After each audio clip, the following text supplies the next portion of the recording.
Alright, hello everybody. Mic is working, so that's good. And hopefully that doesn't change throughout the stream. I don't know why OBS keeps doing that to me still. I've been researching it, but hopefully things just stay this way throughout the entire stream here. Welcome in everybody. Sorry, I had to start the stream a little bit later. Sorry, one of my pets I don't think is doing too good right now, but you know, we'll be fine for the night at least. Yeah, not exactly that great of a game for the Bulls here. Defensively, I think they started to fall apart in the second half, and it was a little bit frustrating to kind of watch there. But overall, I still think the Bulls, their offense, continue to get what they wanted. So the fact that they put up 113 was a little bit surprising. They started to miss some threes, which we usually see them go down. I won't lie, I do think that the officials had a kind of a big impact on tonight's game. I thought it was multiple Bulls players that got fouled on some drives that just none of them got called, and you could just see the free throw discrepancy like right here, which is pretty frustrating just to look at. The Bulls defense just, for some reason, they lost Jose Alvarado, and it was just so frustrating just to see that. I don't know why guys were losing him after he made a couple threes. It's very funny because I had a stream recently where I said, like, I'm not the biggest fan of Jose Alvarado, and of course, you know, he just comes and burns the Bulls, so I guess that's my fault. But yeah, not ideal with the way that this game kind of went. And I won't lie, man, that the Bulls second unit really needs to either figure their shit out, and I know Io isn't here, so maybe they just need Io, but it's either they got to figure their shit out, or Donovan's gonna have to really figure out something else for the second unit, because right now that second unit is not doing good.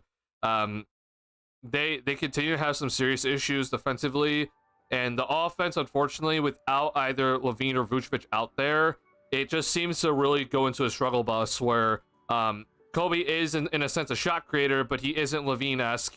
They don't have an interior presence with Vuce on the bench, and you're solely relying on Giddey and White to really try to kind of anchor things on the offense there, and it isn't really going too well. Not to mention then, both Giddey and White are not exactly the best defenders, and I do think Giddey's been playing better on that end, but we saw yet again the second unit just not really have that good of a time. Pelicans, I mean, I have to recall things, but I think the Bulls went into the third quarter tied. I have to double check that, but it was around there.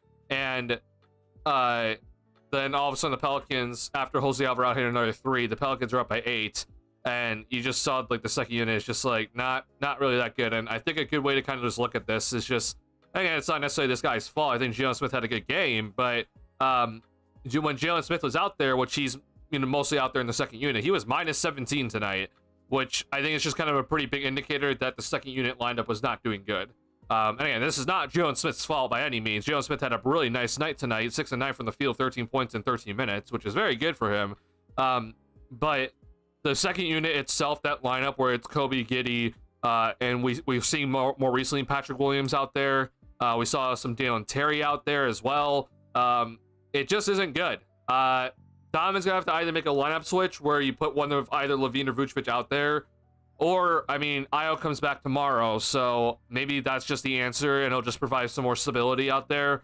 But right now, that lineup, it just isn't doing enough, and they have to start kind of maybe making some calls here where they make some changes on that end of on that specific lineup. So that's kind of honestly like one of my biggest takeaways, and we've been seeing it more recently in the second unit. Just hasn't been that good recently.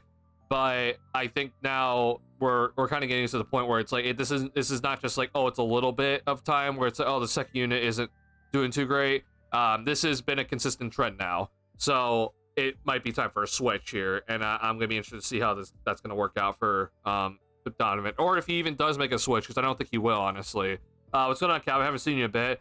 Sal, also for your pet's all good. Calvin, are you a person that really wants the Bulls to just try to win out this year? Because as much as this is kind of like a sad loss in a sense, like tough loss, I'd say, I'm just kind of looking at the standings right now. I'm just like, hey, the Bulls are right now, they have the 9th worst record. Unfortunately, Phoenix keeps losing, so that's not great to see. But hopefully Philly can somehow catch us, and Phoenix, Golden State, and Sacramento can stay above us, and the Bulls will be on their way to their pick, hopefully. It's not guaranteed odds, it's better odds overall. But I mean, I think right now the Bulls are in okay spot. They could still make the play-in, honestly, and still be right here where they are. In the ninth, have the ninth worst record. But you know, for me again this year, it's like I want to keep the pick, but whatever kind of happens this year. If they win a game, cool. If they lose a game, cool. I want to see certain players play well, obviously. But yeah, I mean, if you're a person that really wants to win, then this is obviously a pretty tough L. Bulls had a lead for a decent chunk of the game, but couldn't really ever pull away. Pelicans hung around. Third quarter was not exactly the best defensively. And we saw the Bulls' offense, unfortunately, in the second half. After shooting 40% from three-point range in the first half on 8 of 20 shooting, they just didn't hit as many on the second half. The three-point percentage dropped down to 32%. 14 threes made for the game when they're on pace for 16. It just, you can just see. Yeah, I think taking the NBA is stupid anyways. They decided to trade some guys from our picks, and that could work for me, but I think this squad is doing all right. I mean, I think through all things considered, for what I had for the expectations for this squad, I think they've surpassed expectations, honestly. And that's even with me saying that I think Levine is going to go back to all-star level. But yeah, I'm very shocked at how many wins they already have this year. But at least for my opinion, because I'm also a person that says I hate tanking. I think tanking is ridiculous. I think if you go 0-82, you're actively just being stupid for your franchise. But you know, I think this is a little bit different for the Bulls. Like I think this is, if your job this year is to try to thread the needle where you're you know, you're winning enough games to kind of stick around, but you somehow still end up with the pick. I think that's kind of best case scenario. Hopefully you raise some guys' trade value in that sort of scenario, and then you also got a young player to come into the team. That I think is probably more ideal. And that's kind of the reason why I'm hoping to keep the pick this year. Again, that's not me saying tank. I'm just saying that ideally you just get the pick. If this team somehow made the playoffs, then, you know, awesome. But I don't think they are. So I'm just kind of hoping that, you know, the standings going to work out the way it should. I know Philly's been not healthy, but if Philly can just get above us, then that would, you know, make me have less gray hairs as I'm older. And so, yeah, I personally am just like, again, and this is not me saying tank. I'm just saying this should be, I ideally just keep the pick. Because even, let's say, for example, let's say for the Bulls, they decide the following season, that if they decide that the next following season that they're keeping Zach, they're going to try to be competitive, I would still just like to have that young guy on the squad. Not just for you know, pure development, but also just for trade value, right? That's something that I think maybe some Bulls fans are kind of overlooking, because at the end of the day, this team just needs some assets, and they just don't have it, right? If you want to go be competitive with this team, they just don't have the assets to go and make a competitive team again. So just having that sort of guy there, I think, is just a valuable asset just to have. I understand that we'd be losing our 2026 pick, but I think this year's draft is going to be pretty solid. So I would like to keep it if we can. If it doesn't happen, then, you know, we'll see what happens after that. But yeah, I'd be interested to see what's gonna happen off of that. And what your thoughts are on that, Calvin? Man, Zach's been balling. I won't lie, I was a little bit scared in that first half for Levine. He had 2 points in that first half, but he came out in the second half with all cylinders. He scored the first 8 points for the Bulls. I thought we were gonna have one of those halves for Zach, like where he just straight up, like it was, you know, the Atlanta Hawks game, for example, where he hit 6 threes in a quarter. But it just kind of seemed like the Bulls, it wasn't just with Zach, it was also with Vooch tonight, where they kind of sort of went away from those two guys. Like after Levine got hot in that third quarter, and then also Vooch after his first half, I was just a little bit shocked to see that it seemed like kind of both those guys didn't get as many overall opportunities that I thought they could have, especially with just the two of them combined. Like you just run the pick and roll with those two guys and just see what happens. I don't know. I kind of just was a little bit shocked by it. But you know, I do think yet again Levine had still, even after a 1-for-7 start and 2 points in the first half, he still ended up with 25, which is insane. So Levine, unfortunately, his 30-point game in his streak of having 30-point games in a row has officially come to an end at 6. But he still scored 25. So still yet again another just insane kind of just recovery for Levine and his shooting, and then still put up 25. So yeah, Levine's making this team still competitive along with Vucevic this year. So yeah, props to these guys, because I think a lot of people had a lot of doubt coming into this year about them, and they've done their job very, very well when it comes to it. Where would we be without Levine right now? Yeah, I think the Bulls would have significantly fewer wins if they didn't have Zach. Probably what I would have thought that they would have already been at, if even just with Zach this year. But yeah, Levine and Vooch have really led this team to a lot of scoring and a lot more wins than they probably should be at the moment. Can we please trade Patrick Williams instead of Vooch or Zach? We'll talk about Pat, bro. Oh my god. Here's what I'll say about Pat. I think against Zion, Pat did okay. Like, I'll give him that bone, you know, I'll throw that to him, where I'm like, I think Pat did okay against Zion tonight. He didn't do anything spectacular, by the way. I'm just saying that Pat, he did okay on that end of the floor. But bro, I'm sorry, it's gotten to the point now where I don't know what to say. I just can't. You know, he had a little nice stretch, but this is also kind of where I say to the Pat truthers or the Pat Knights, like, listen, we've seen players have nice stretches, you know, and P. Will's nice stretches is what I kind of want to see him do consistently on like a nightly basis. That I want to just kind of see those games where he puts up like 16 or 16 and 8 or like 14 and 7, right?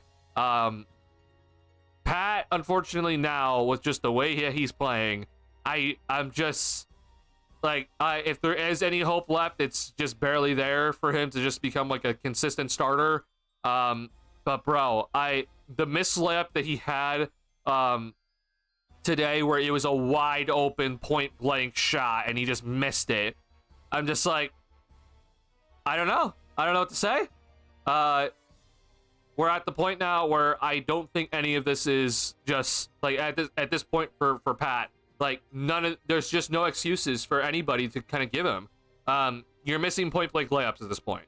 And I understand, like, you know, Zach, I think, missed like 2 point blank layups today, but you know, when you're talking about a guy that's averaging 24 a night, like, you can kind of give him a pass. But for Pat, like, you talk about a guy that, you know, again, his quote, I keep bringing up this quote, like, Pat had that quote where he kind of was hinting like he wants the ball more in his hands. If you're gonna want the ball more in your hands, then you gotta show you can make these shots, man. And I just don't know what to say about him. Not to mention, then I tweeted out something earlier in the game, and it was basically when Buzelis was. It was mostly just Buzelis in the first half. I said it's noteworthy of what Buzelis is doing with his production in this game. Matas Buzelis in this game alone had 3 more rebounds than Patrick Williams, and he played 8 less minutes. He didn't have as many points as Pat, but he had 5 points compared to Pat's 8 points, and again, 8 less minutes. He took 6 shots compared to Pat's 7, and he played 8 less minutes.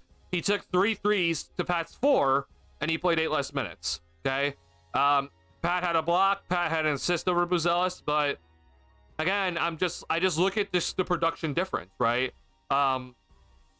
There is a serious issue with P. Will's consistent production, and we saw it tonight, right? And this is a game, at least in my opinion, where Pat, there's no, I don't care, you only play 20 minutes, you can't only have 1 rebound. There were too many times tonight where I thought the Pelicans got multiple second chance opportunities, and if Pat would do harder, just give him harder effort on that end, the Pelicans wouldn't have that.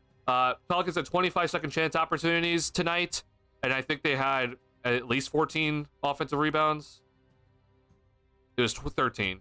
So, just again, like, you're looking at a guy that, in Patrick Williams, that you're looking at him and be like, why does Zion have 5 offensive rebounds? Guys just gotta, he just has to play harder, just straight up. So here's, I already see something like, when's the Pat gonna get benched, or when's Billy gonna bench him? I honestly think it starts tomorrow. That does not mean that I think Patrick Williams will start on the bench tomorrow, because Lonzo will be out. But what I mean by that is Io's coming back, and when Patrick Williams was out with his injury, Donovan ran a lot of minutes where it was Io, Kobe, Levine, Giddey, and Vooch. Okay, that was the starting lineup when Patrick Williams went out with injury. And he missed all those games, right? Where he missed like 3 weeks. So, at least in my opinion, I don't think Pat's going to necessarily be benched to start the game. But what you're going to see is you're going to see Patrick Williams probably not be closing games from here on out. Billy's going to have to make a decision, honestly, of who's going to be running out there in the closing minutes because I think even though Giddey had 13 rebounds and 12 assists tonight, I think there's a case that you can make that he should not have been out there to close the game. But because Patrick Williams was playing so bad that he chose to bench Pat instead of Giddey. So I think that's something just to kind of think about. And I do think that with Io coming back, and I understand a lot of people will be like, oh my god, another 3-guard lineup, but that's just the reality of this team, where you're just gonna have to put Giddey at the 4 and just run the 3 guards of Dosunmu, Kobe, and Levine. I'm interested just really quickly to see the stats of that lineup, but yeah, I think that's gonna be something that the Bulls are gonna have to really look at, because if Pat does not suddenly increase his effort, his scoring ability, and defensively, again, I think he played okay defensively tonight, but there's been moments more recently where it doesn't look too good. Then Billy's gonna have to make that decision, and I really do think that Billy is willing to make that choice, because he's been a guy that has consistently chosen Io over Pat, like in his times as coach.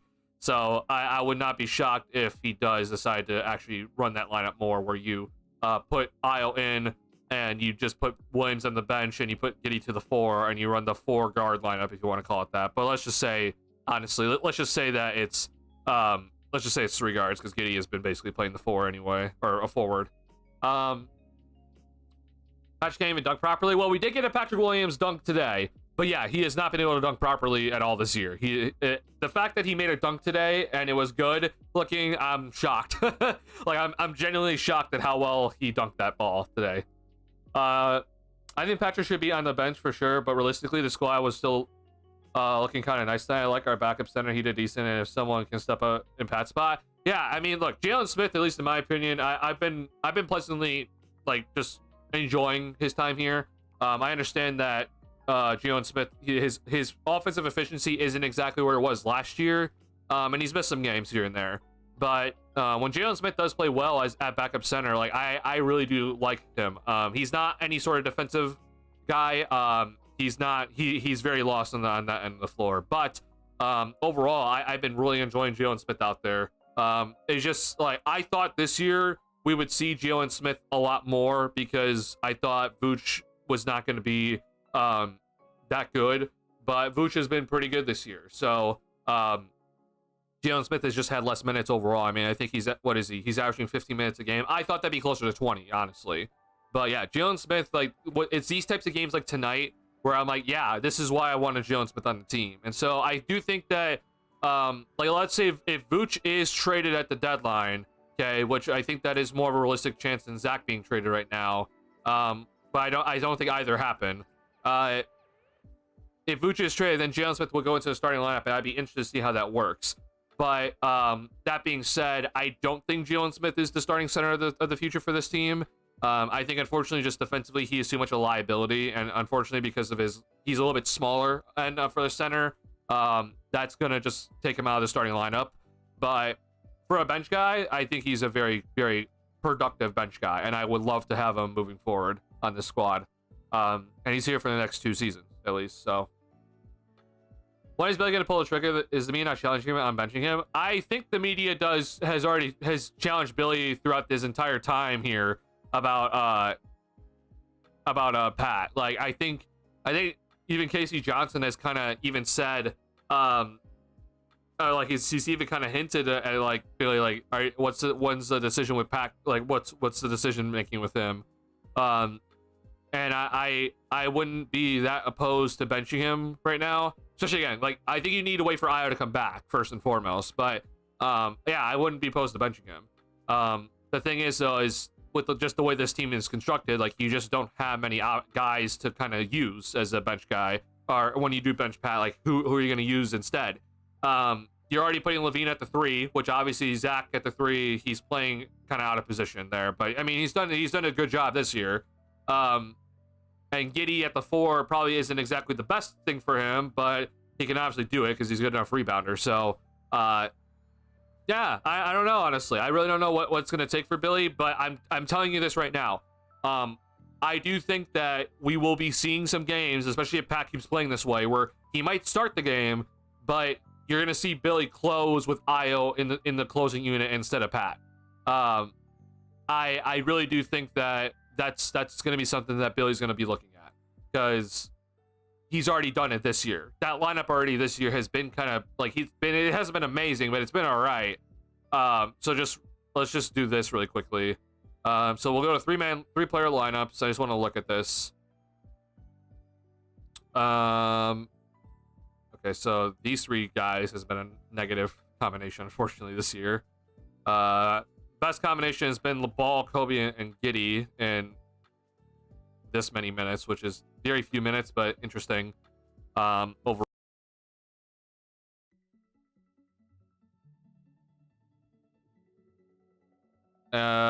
Okay. Am I back?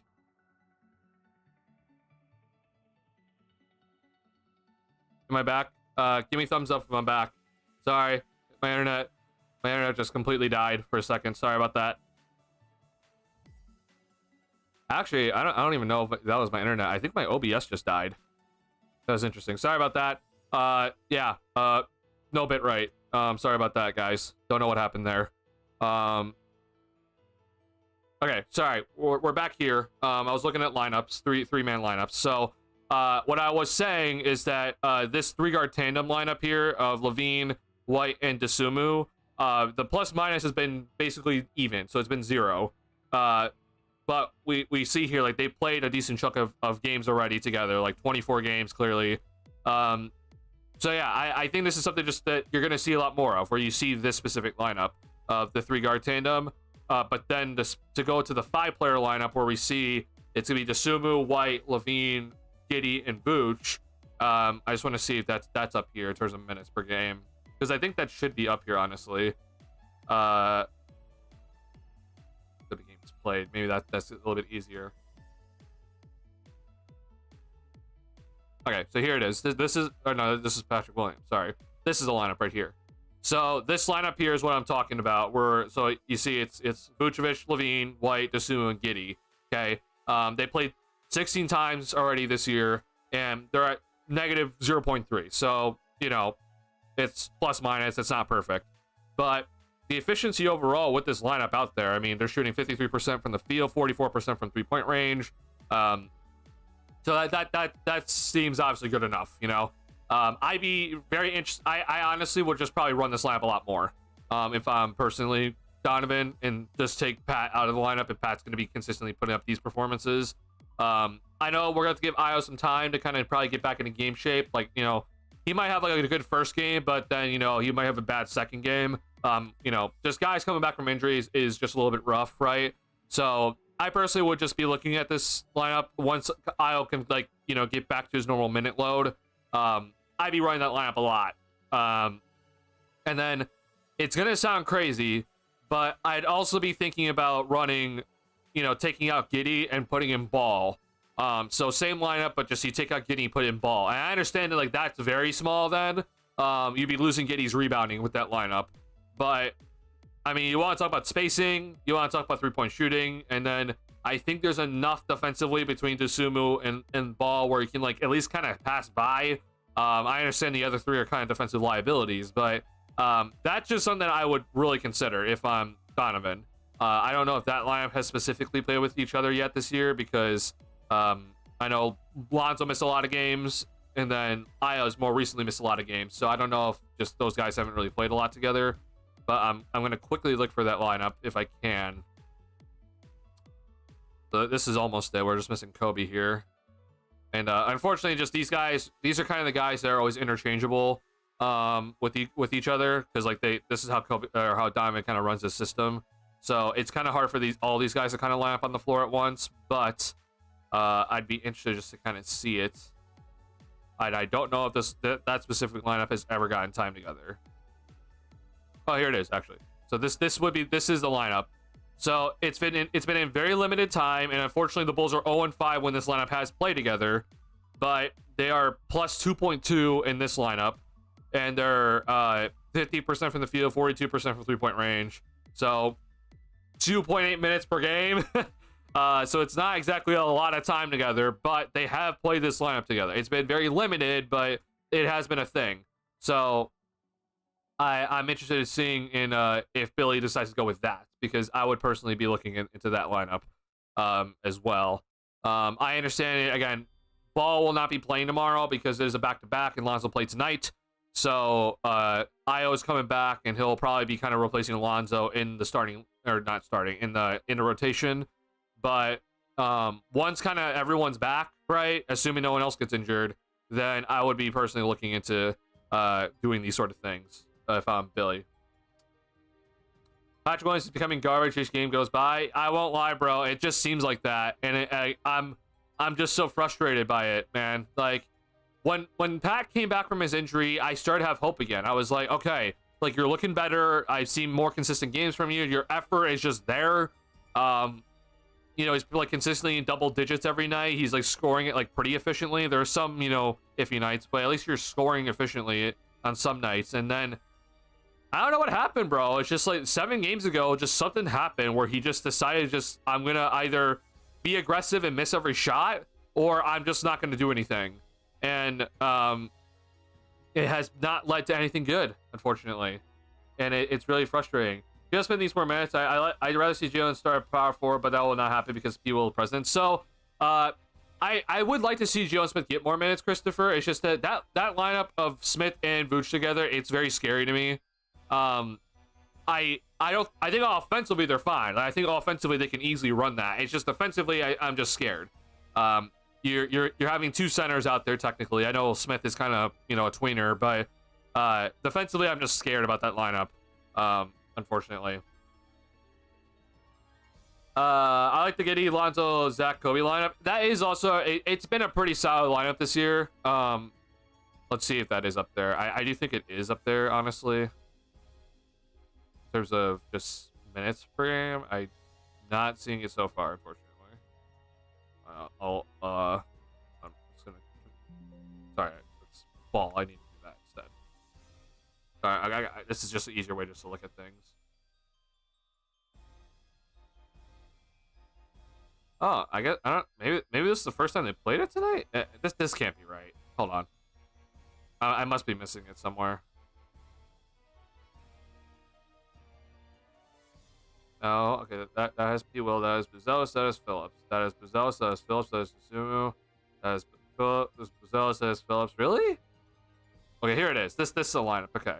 Yes, I mean, this lineup so far, again, also limited time.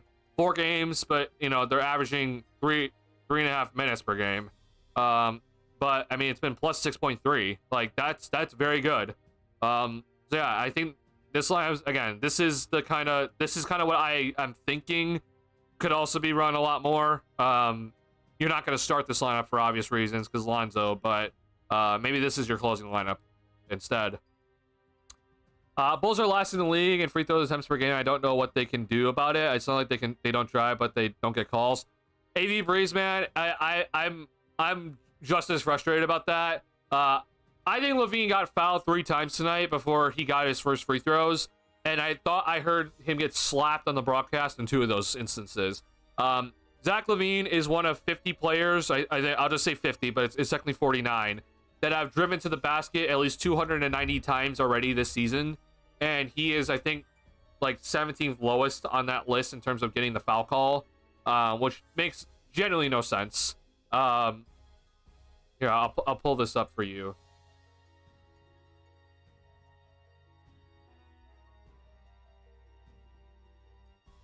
Okay, so this is by Drew Stevens, all right? Coming into Tuesday, so this is coming into tonight, Levine had drawn the 17th fewest fouls among the 49 players who driven to the basket at least 291 times this season, okay?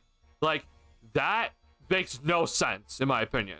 I think Zach tonight, the first fast break that he tried to get, where he did get blocked, but I thought before he got blocked, he got fouled, and I thought I heard the slap from the broadcast. At least that was my opinion.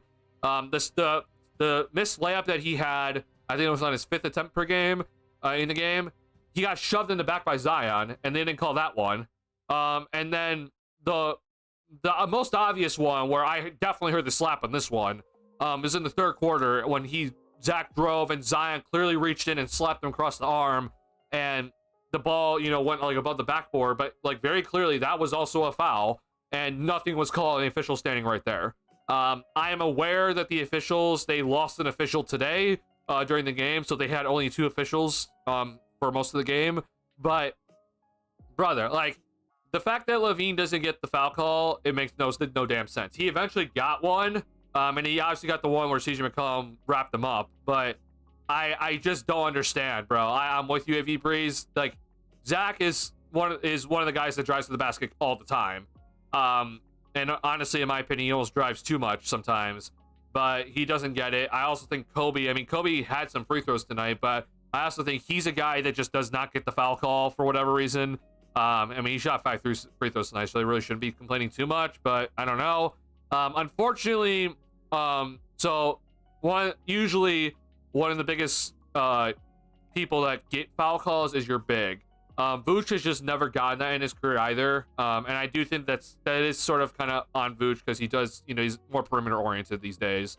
But yeah, he also just isn't the guy that gets the foul call. So yeah, it's not that shocking to see that the Bulls are dead last in free throw attempts per game, but they really shouldn't be. LaVine's playing at an all-star level. I think Kobe, like, he's also gotten fouled a few times that just hasn't been called at all.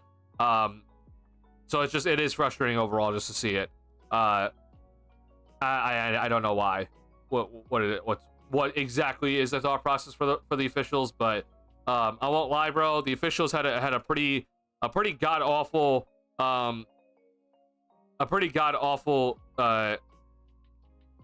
just night overall. There was a technical foul today in the Pacers and Cleveland game that should not have been called at all. It's these sort of things that really do frustrate me, because the officials just basically, since November, have just been stupid. And yet again, I really just am if there's one thing that the league really does need to change in terms of its product, it is the officiating, and I don't know why that will never change. For now. So what's going on, Rob? What's up? I watched my beginning, so I don't need to comment if repeating stuff. Like, big refs on some drives weren't calling the game fair both ways for most of the game. Yeah. Like, Trey Murphy, if you're wondering, Trey Murphy had 12 free throws tonight. Like, I'm sorry, but if Trey Murphy can get 12 free throws, then LaVine can at least get 8. I'm sorry. Like, Zach got fouled at least 3 times tonight that were not called. At least 3. So, if Trey Murphy can get 12 free throws, then Zach LaVine should at least get 8. The fact that it didn't happen is insane. Two Report versus Kings, the rest missed that one driving tomorrow like you thought. Yeah, so I said, because, people were saying Zach missed 3 straight layups to end the game. The one where he drove and he got past his initial defender and DeRozan was in front of him, and DeRozan basically knocked him off his path. I said that was a foul, and the last 2-minute report did confirm that was an incorrectly called non-call. That should have been a foul on DeMar DeRozan, and they just didn't call it. So yet again, another reason why I always said, do not drive at the end of games. You'll never get the foul call. But also, again, Zach LaVine never gets the foul call. He just doesn't get it.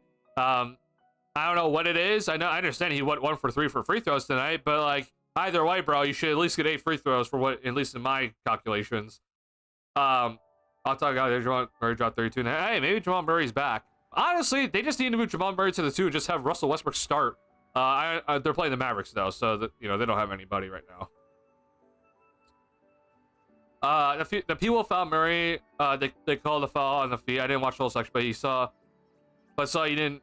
He didn't know. I don't know they reviewed it. I don't know why Billy didn't challenge that unless he fouled him up top. Okay.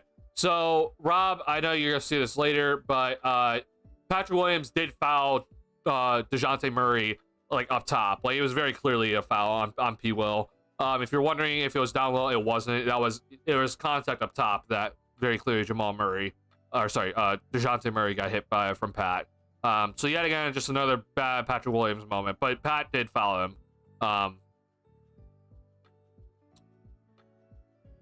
Best not to give Benny Fossil any Bulls players is terrible, especially as actor. Yeah, I don't know what it is, especially with Levine.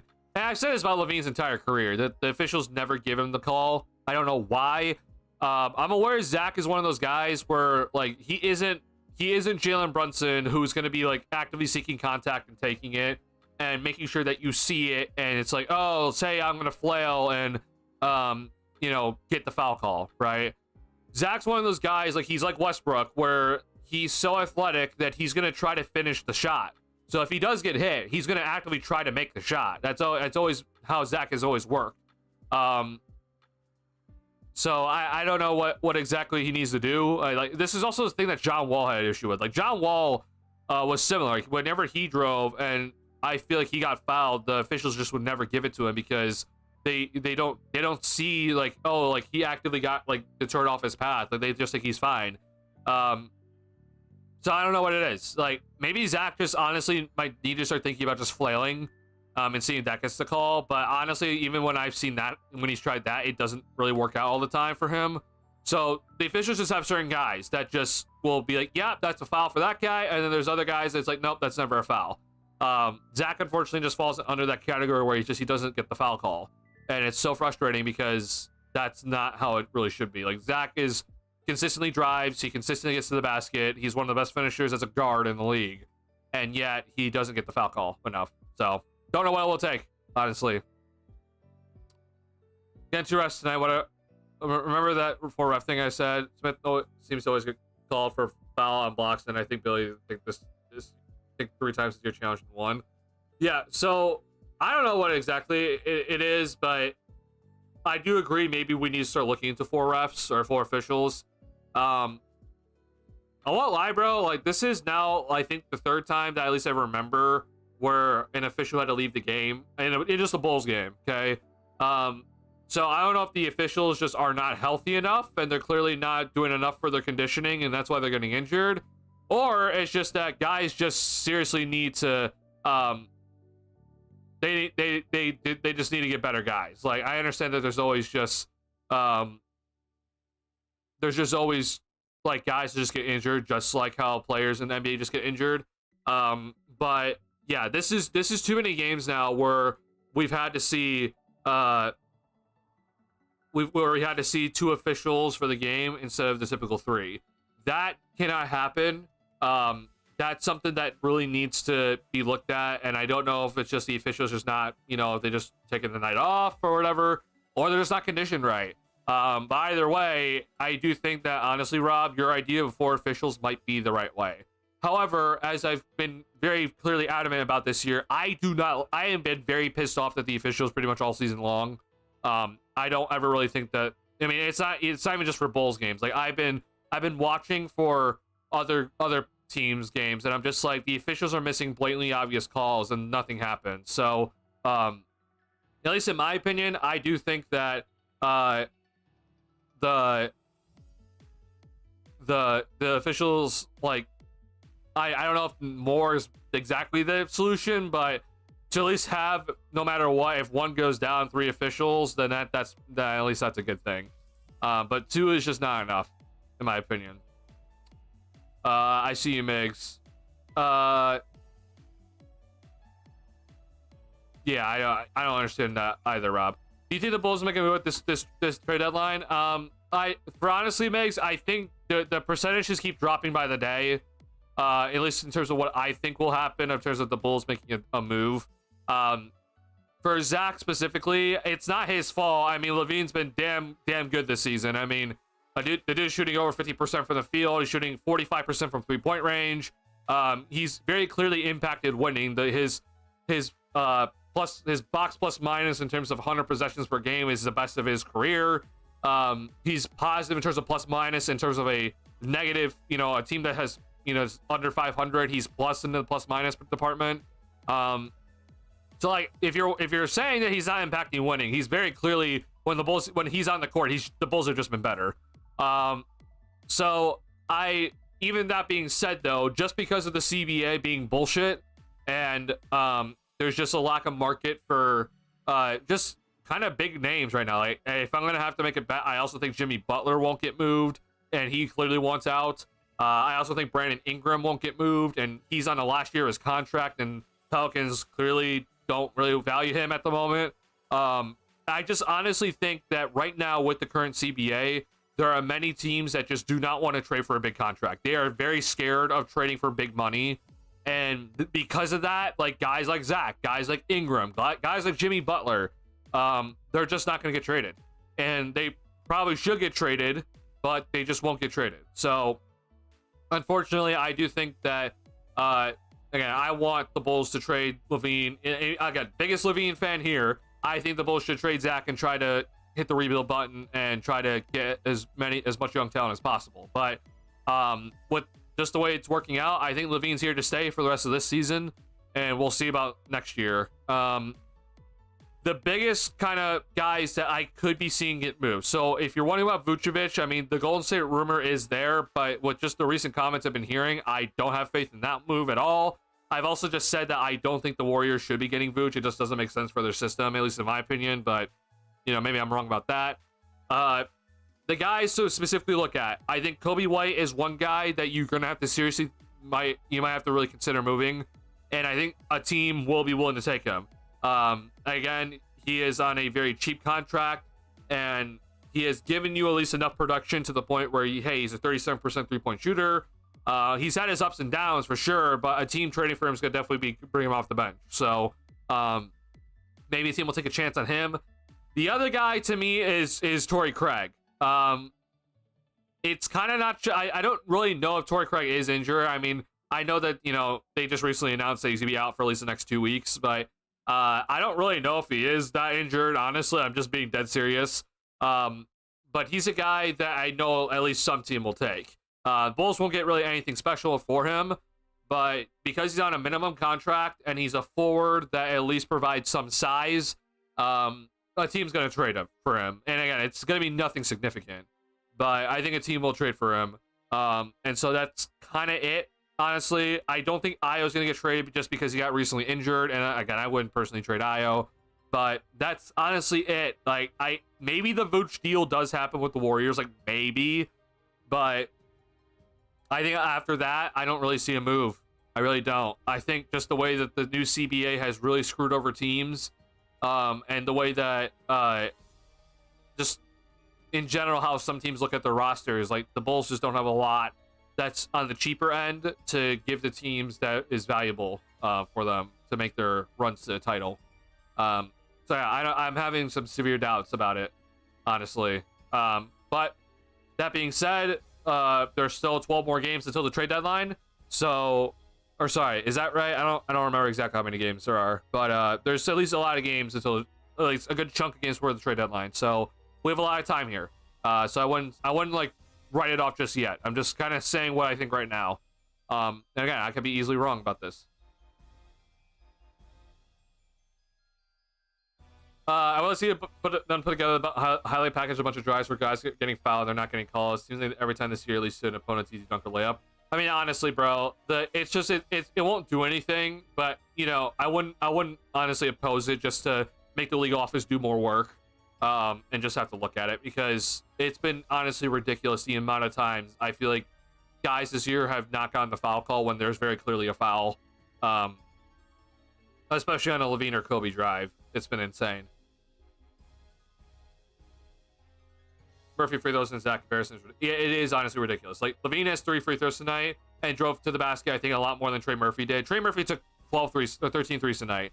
Yet somehow, some way, the guy that drove more often tonight didn't shoot as many free throws than the guy that took 13 threes tonight. Like, make that make sense. Doesn't make much sense to me. One time, DeMar grabbed people hips and almost dragged him down too. That's an off. Oh yeah, I also noticed that. That was not called a foul. But again, Bulls don't get the call. Oh, sorry. Oh my God. Okay, sorry. I'm catching up the chat here. Also, as well, we've had multiple games with ref. Yeah, it's honestly been wild. AB Breeze. The CJ wrap on Zach should have been reviewed. I also agree. I do think that the CJ McCollum wrap up on Zach, like, I also thought that was a flagrant. I know Viper Strike, he tweeted at me saying, like, really? I don't know about that. But just from what we've seen from flagrant calls recently, right? CJ wrapped Zach around the neck, right? He got him up near the shoulder, and then he his right arm got him around the neck. So at least in my opinion, that should have been looked at for a flagrant. I think it should have been a flagrant. It's insane that wasn't looked at for a flagrant. But, you know, again, Levine doesn't get the benefit of the doubt. Like, I think, honestly, the fact that Zach made the shot, I think that's honestly the reason why they didn't look at it. Like, if Zach just straight up fell to the floor and couldn't even get the shot up, then I think that's looked at for a flagrant. But because Zach made the shot, they're just like, oh, he's fine. Like, that's not flagrant. Like, no, that's flagrant. Compared to what you've been calling flagrant for other players throughout this entire season and many other seasons before, that's a flagrant foul. But sure, he made the shot, so I guess we're just not going to call it. I thought I was being Homer feeling that the Bulls got screwed by refs until I checked they were actually last in free throws.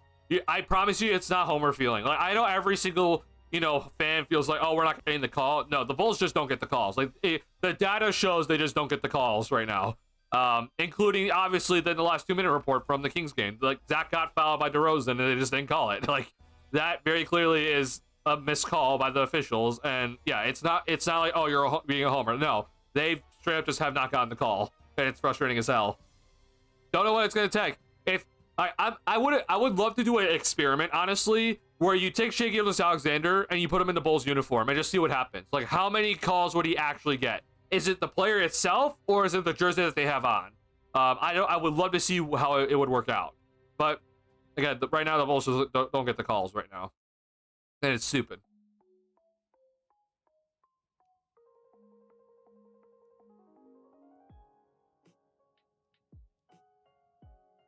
Trying to keep up with superstar athletes on fast break, but most science calls are made based on previous refs' opinions, and probably, but that's bad officiating, and those guys should be out of the league then.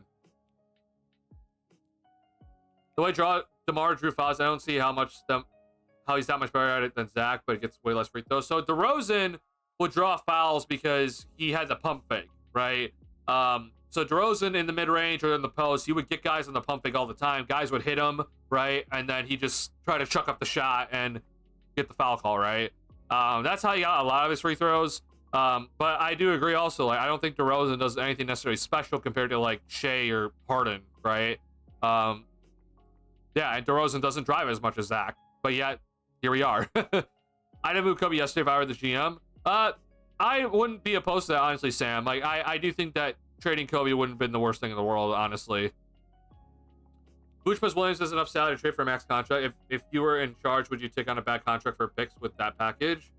Are you saying that? So are you saying for the Bulls, right? So they would trade Vooch and Williams, right, for, I don't know, let's just say Ben Simmons, right? And you would get in return picks for that package. Are you saying if I were the Bulls, would I do that, Sam? Personally, it would matter who the player is and what the contract is. Because, for example, if it's Bradley Beal, there's no way in hell I'm doing that. Because that's a max contract, but he has a no trade clause, and he is making a ton of money, and he's not that good of a player right now. If it's for Ben Simmons, though, then yeah, I'd honestly, like, I'd do that. If I'm getting 2 first-round picks, or, you know, a pick, like a first-round pick and some seconds, I trade Patrick Williams and Nikola Vucevic for Ben Simmons, and I got some stuff out of it. Like, yeah, I'd be interested in doing that. But that's probably unlikely because Ben Simmons is on the last year of his contract anyway.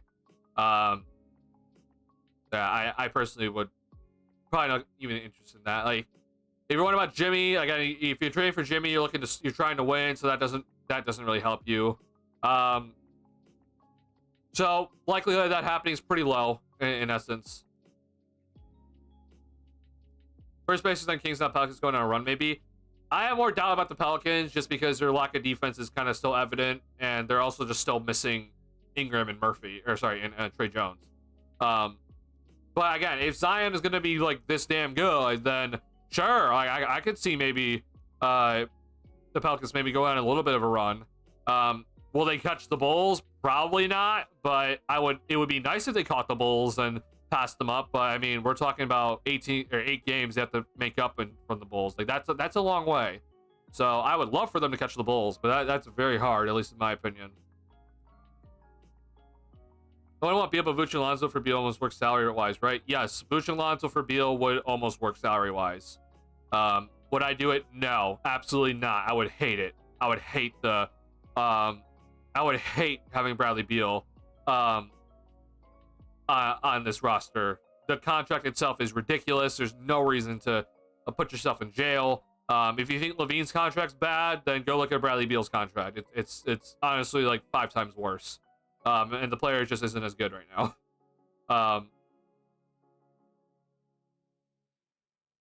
I agree, Migs. Like, I don't really understand why the Bulls for some reason were the betting odds. And again, I know it's just betting odds, but it's like betting odds that people have some sort of information there. Like, it's not like the Bulls for some reason were up there. I don't know what reason it was for, whether it was that the Bulls were going to actively like trade Zach and like, you know, get off a bunch of contracts and then just take Beal's bad contract for picks. Like, maybe that was the thought, right? Or it was the Billy Donovan connection that Beal has with him. Like, I don't know what it was, but there was a reason why the Bulls were up there in terms of the betting odds. I don't know what it is now today, but if the Bulls trade for Bradley Beal in any sort of reason, I would be very upset. I would hope that AK and Mark Eversley are smart enough to the point where they at least would not trade for Bradley Beal.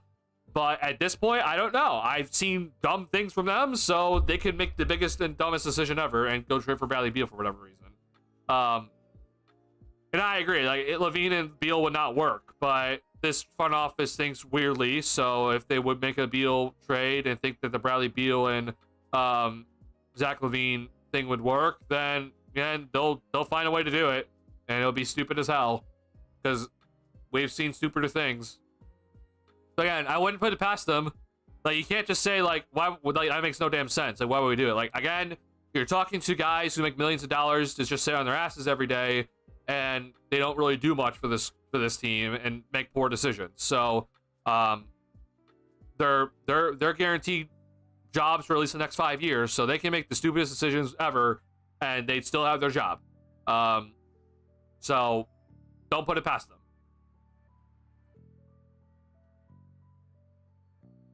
I should be an experiment you mentioned. I said also, yeah, honestly, put Jalen Brunson or Shai Gilgeous-Alexander in a Bulls uniform. What would happen? I would just like to see, personally. Not convinced Sixers will catch the Bulls alone. Yeah, the Pelicans are not catching the Bulls, but I'm hoping to God the Sixers can try to catch the Bulls, but I would have my doubts too. Embiid and now PG also, like, they just missed too many games. It's just not gonna happen. Perry's way more than I thought there would be this year. Honestly, I would actually disagree. Like, the way that I did not think Cleveland was gonna be like this. Now, granted, that is just one team. Like, after Cleveland and Boston, I do think the parity has actually been pretty solid. But yeah, like, the parity out west has been very good. This is very good parity out west, at least in my opinion. Out east though, like, the Cleveland Cavaliers are on a 70-12 pace. Celtics are 20-11. Like, but I mean, the Knicks and Magic, like, they were around 500 for a good amount of the year. So like, I'm fine where they're at. But yeah, I do think after that though, it's been nice parity overall. I think it's perception the Bulls need to do something. So whatever another team needs to trade something, folks match them together for trades. Probably, honestly. But here's the thing though, I will say, like, Vincent Goodwill and others have already like put out, like, the Bulls have been talking to people. Like, if you're wondering that if like AK and Mark Eversley are like, they're not like actively making calls, like, no, they're making calls. Like, they're very clearly making calls. Like, there's been enough people that have put out the rumors that the Bulls are making calls. Okay, now the problem is that I think those guys are idiots right now. So that what's going to happen is they're making calls, but the other teams are just trying to fleece them because we've seen the Bulls get fleeced before. So they're actively none of these conversations are going very far because the opposing teams are just trying to fleece them. So they're like, well, if we can't fleece them, then we're not going to make a deal with you. Or it's that those guys are just being straight up idiots. So they're saying like, yeah, we want to trade Vucevic for 2 first-round picks and this guy. When it's like, no, you're not going to get 2 first-round picks for Vucevic, okay? You traded 2 first-round picks for Vuce when he was much younger, coming off an all-star season, okay? Vuce is playing like an all-star, but he's much older, right? And we know that he's not getting any younger. So you're not going to get 2 picks for Vucevic now. Hence, also just his recent years have not been that good. So, like, I'm just worried that they're also doing that sort of stupidity right now. And hence then they're just like, they're not getting enough in their head, when in reality it's probably enough to go ahead and trade a guy. Vooch to Warriors, possibly. Would you trade Moody, Looney, and GP2? Oh, Bill, if that was offered to me today, I'm taking that deal. Like, and I'll probably ask for a second as well. But if that's the offer, like, I'm definitely taking that deal. Right now, though, I think that the Bulls front office would not take that offer, and that's the issue. But if I'm the Bulls, if I would get Moody, Looney, and GP2, I am definitely taking that offer.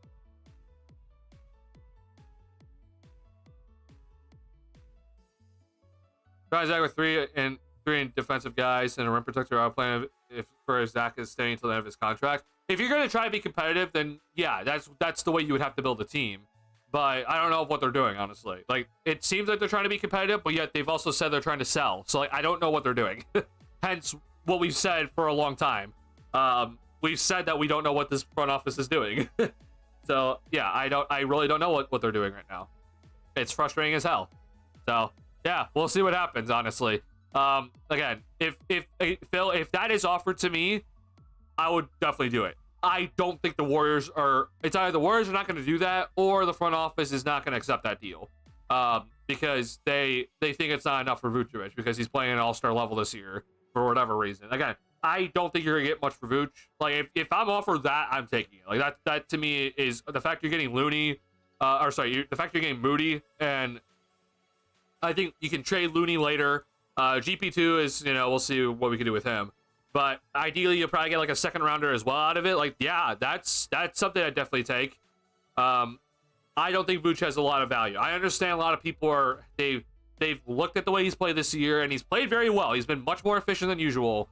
But because of his age and because of recent seasons, I just think the perception around him, well, again, this has been his best year in a while. I just think that teams are going to be hesitant to give up a lot for him because, again, he is, he's 34, soon to be 35.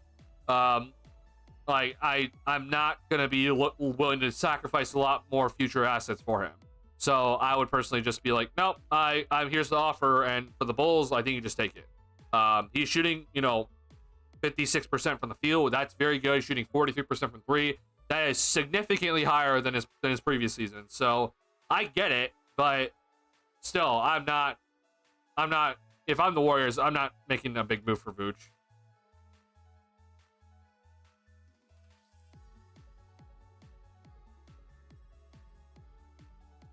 Curry and Dre are making a lot of public comments about not wanting the Warriors to make too big of a swing. So, AV Breeze, those comments to me are insane. Like, I cannot believe those comments from Curry, Steve Kerr, and Draymond Green. Like, those comments to me are insane.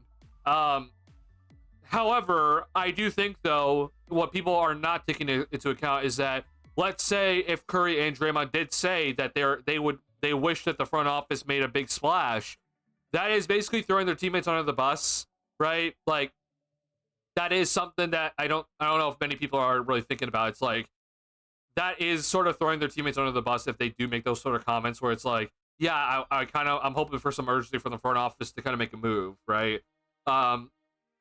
That is like, yikes.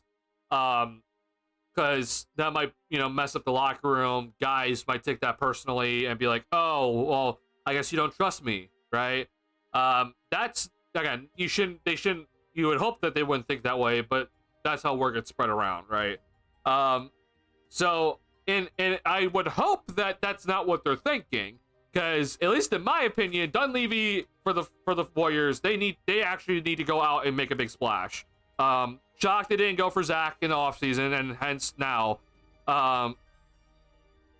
that's something that I'd be like, I don't know, but yeah, I would hope that they're looking to make a big splash, but those comments honestly they're insane just to look at.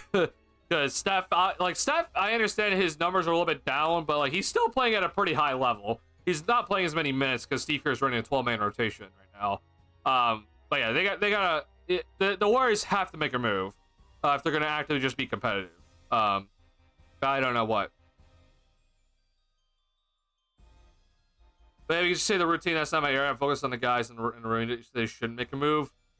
I understand what you're saying, but I also think I was trying to get to this point.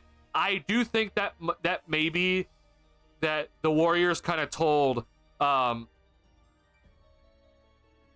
those guys, like, hey, try to be good PR for us right now, like, because the fans are on their throats right now. Like, the fans, if Mike Dunleavy is spotted, a fan is killing Mike Dunleavy right now, because they're just so upset with how they've handled Curry's, you know, waning years.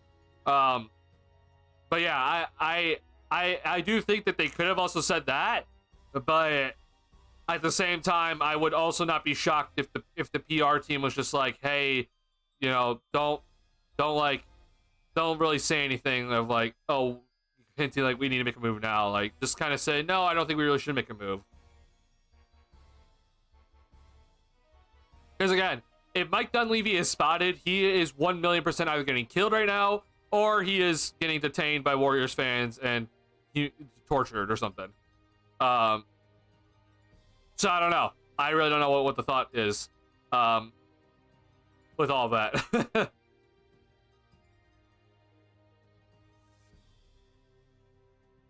There's only going to get tougher as season goes on, so it's looking likely they will keep their pick this year unless there's some terrible luck. Bulls have a bottom 10 remaining strength of schedule. So wasn't that like number 1 recently though? Or sorry, it was like bottom 5 or whatever for the Bulls. Like, wasn't that like more recently? Like, it was like significantly, like the strength of schedule was actually a little bit less recently. So I just know that in March for the Bulls, it turns into hell for them, because their schedule in March kind of goes pretty crazy. So just again, quick look at the schedule. Rest of January, it should be interesting. It's a lot of games, so I do want to just say that, like, for the rest of January, it's a lot of games in January. Back to back, so you play tomorrow. But I mean, like, this is a winnable game. We'll see about this game, but then Lakers, Warriors, Denver, Golden State, Denver, Boston. Those are kind of losable, right? February, I think this is a little bit easier, but this is also thinking that Detroit was an easier opponent. But I mean, Detroit, Miami, Minnesota, Golden State, Detroit, New York, Philly, Lakers, and then Toronto. Like, you could argue that every single game in February besides the Toronto game is pretty losable, right? But then March, though, this is where I said it gets kind of crazy, right? Because I mean, we're talking about Indiana, Cleveland, Miami, Indiana again, Orlando. Here's an easier game. Houston, easier game, but then Phoenix, Sacramento, Clippers, Denver, Lakers, Dallas, Oklahoma City. Like, all these games in March besides the Brooklyn and Utah game, those are all very losable games. Like, every single one of these teams are fighting for a playoff spot. Assuming that they're healthy, they all have superstars on their squad. Like, this is a very, very tough March. So, I understand, like, you know, right now it says that the Bulls' strength of schedule for now was gonna be like, it's bottom 10 right now, but I don't think it's gonna, like, I really do think that moving forward down the road, that number is definitely gonna not be bottom 10. It's gonna be like somewhere up in, like, oh, the Bulls have like a top 12 toughest remaining schedule because it's like these teams are very, very good that I'm looking at in March right now. Then think about what happened to Poole for CP3. Maybe, honestly. Maybe they have PTSD of like some certain moves where it's like, well, we trusted this younger guy, then we traded him.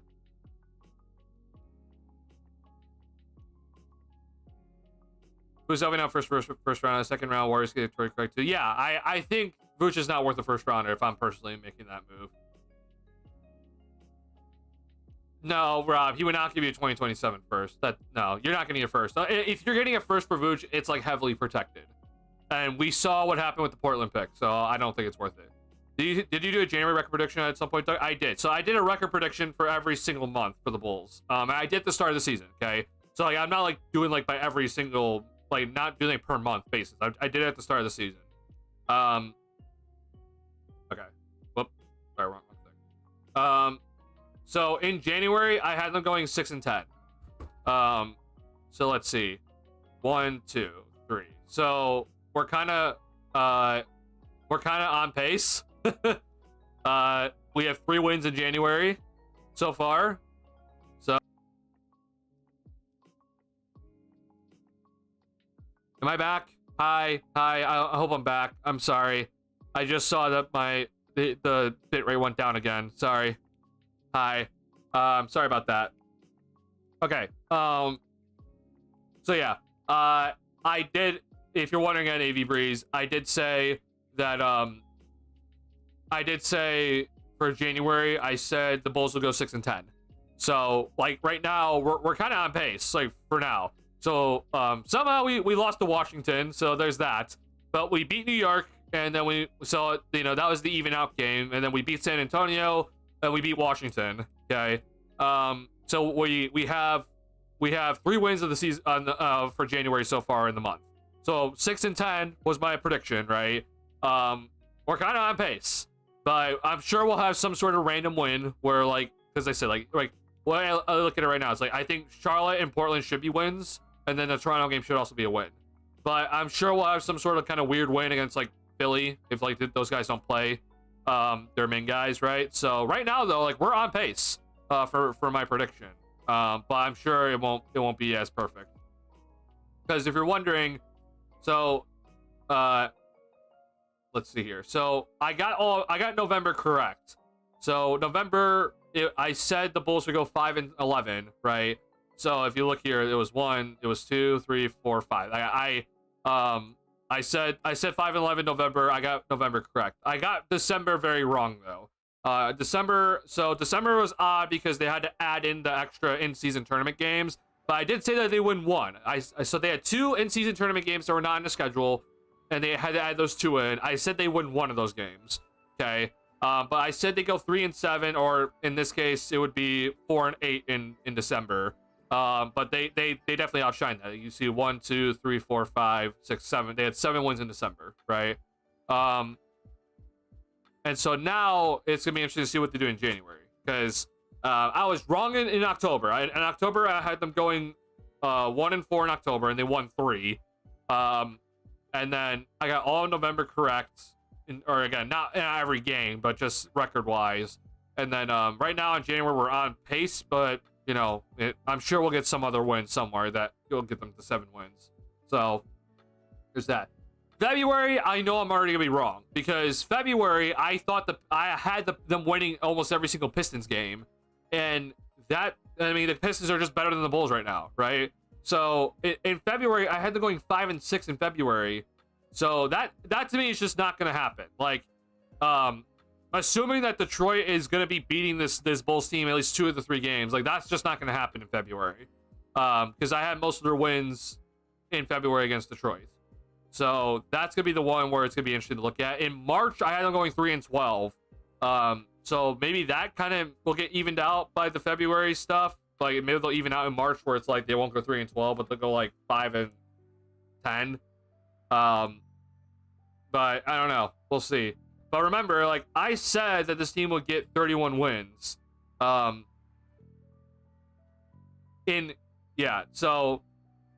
yeah, I don't know. It's just be interesting to just kind of see how many games they win out from here out, because I think the rest of January, like there are some definitely winnable games here, but February is gonna be interesting to look at because Detroit is now good. So if they can just keep up with their pace, then obviously, you know, that'll be interesting to look at. But then March is gonna be the big killer in terms of like where the Bulls might actually finish in terms of their seeding, assuming that things are still close. If they go on like a pretty bad month, then you know we'll see how that record ends up turning out. And honestly, it might just kind of just confirm where they're just kind of at right now. I don't really know if Philly's gonna kind of catch them, but the biggest thing is that maybe Golden State and the Phoenix Suns won't go below them in this sort of instance. They win more than 6 for sure. Yeah, they probably find at least 7 wins in January. But again, I had only 6-10. The pick in Vucevic is probably back into the first though, because probably contender is going to. But yeah, if that team wasn't necessarily set for years, maybe the pull-up is protected. Rob, let's say for the Golden State Warriors right now. The Golden State Warriors right now are 12th in the Western Conference. Why would you give up a first, right? Because let's say that move does not push you above where you think it could bring you, right? Then the Warriors would finish 12th in the Western Conference. Your pick is not, you're going to be in the lottery. Like you would want your pick then, right? So there's no way in hell you're going to be getting a first round pick from at least this year from a team like the Golden State Warriors for Vucevic. There's just no way. You might get some seconds, right? But you're not gonna get it. You're not gonna get the first round pick from Golden State. If anything, you're gonna get a lottery protected first round pick for Vooch. Like, or maybe it might even be like a top 18 protected situation. In terms of getting a first round pick, because the teams that I think would trade for him, right, are like the Lakers, maybe. I don't even think that would work out. But Lakers, Suns, maybe, if they can figure out a way to do that, which I don't think that would even work out money wise. But then it would be Golden State as well. But these are teams that are kind of on the cusp, right? So if they, for some reason, they fall after the Vooch trade, then they would want to keep their pick. So there's no way for you, like, they're not going to be giving up here's a first round pick unprotected for Vucevic, because they're going to be wanting to protect themselves in case they don't make the playoffs. The West is stacked. I mean, again, you're looking at a 3.5 game difference between, not 5.5 game difference between the 3 and the 12 seed. So I just don't see any reason why they would give a unprotected first round pick for Vooch. Again, maybe it's like top 18 protected for Vucevic. Is that worth it? Probably not. But can I get 2 seconds out of it? Then I would probably be interested. Again, if what Phil said was given to me, where I would get Moody, Looney, GP2, and I would also have to trade Torrey Craig, and I get like 2 seconds out of it, I'd be very happy. That's a deal I'd definitely be looking to do. Do the Warriors do it? I don't think so, and I don't think this Bulls front office would accept it because they're stupid. So, yeah, that's kind of what at least in my head it would look at. In terms of, again, out east for Vooch, I just don't see a team. Like, Cavs, no. Celtics, no. Knicks, no. Magic, no. Bucks, absolutely not. Pacers, no. Heat, like, maybe. Like, he would move Bam to the 4. I would still have doubts about that. Detroit's not going to make a win now move. Atlanta also isn't going to make any moves for a center. And then, obviously, you have the bad teams, right? Philly's obviously not going to trade for Vooch. Then again, out west, like, Thunder, no. Rockets, they have Şengün. Grizzlies, like, maybe the Grizzlies, but even then, that doesn't make any sense to me. Nuggets have Jokic. Mavericks have Lively and Gafford, so that's not going to happen. I remember someone last year on Twitter was telling me that, like, the Mavericks should absolutely be looking to trade for Vucevic in either the trade deadline or the offseason. And I'm just like, why would they do that? There's no reason for them to do that. Clippers, no. Zubac has been very good this year. The Lakers have been the one has been like, I know that a lot of teams or a lot of people have said that that's something because they want AD to go back to the 4, but I think Redick has basically just been saying that AD has to play the 5, which is the smart decision. Minnesota has Gobert, and the Spurs have Wembanyama, and the Kings have Sabonis. Like, it's like there's no reason for any sort of team to trade for Vucevic, honestly, besides maybe Golden State. The only other team I said is the Phoenix Suns, just because Nurkic has just been bad. And so if you could, like, figure out like a 3-team trade where it's like you send Nurkic to elsewhere, Vooch goes to the Phoenix, and then the Bulls somehow in a 3-team trade gets something else out of it. Like, again, I would not want Nurkic on this team. But I mean, I did screenshot a trade where I was like, hey, maybe this, like, here's the trade for you guys. Like, this would be a 3-team trade in a sense where it's like, or no, sorry, this is not it. That's a whale. Hold on, that's not it. 1 second. Sorry, sorting by date.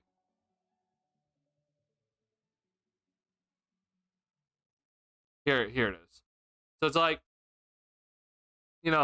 this would kind of be like the idea. Like, would this happen again? I seriously doubt it. But if, like, let's say for example, the Bulls could somehow get Nick Claxton out of this, so you would trade Vooch to and Craig to the Warriors, and then the Nets would get Moses Moody, Kevon Looney, a first from Golden State, and then a 2nd-round pick as well. Bulls would send Javon Carter to the Nets, and the Bulls would get GP2 and then get Nick Claxton out of it. probably doesn't happen. Again, I said, why would the Warriors give up a first-round pick for Vooch? Again, this would have to be like heavily protected.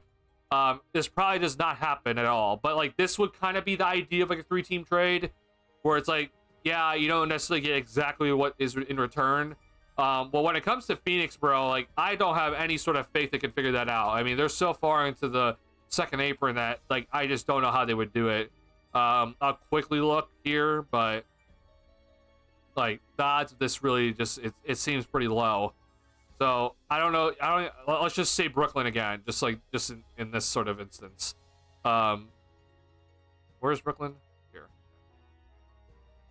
Okay, this is again. I'm not saying this is gonna happen. This is just for experimentation, just to look at. But it's like, okay, somehow, some way, you convince that these teams, you get Nick Claxton out of it. Vooch would then go to Phoenix, which in this sort of instance, it's like, why would like the Phoenix should just get Claxton out of this deal. Nurkic would then have to go to Brooklyn. And already I'm already seeing an issue because like the Nets are not going to take on Nurkic's contract unless you give up the pick. And if you're Phoenix, it's like the only pick you have to give up is this 2031 first round pick, which is just like why would the Nets want this, you know? So it would be this, right? Even this, again, this doesn't work. So for the Bulls, you would send Javon Carter to Brooklyn. You would then have to send a second round pick. So I'll just send this one to Brooklyn. And then for Phoenix has to get rid of one more player.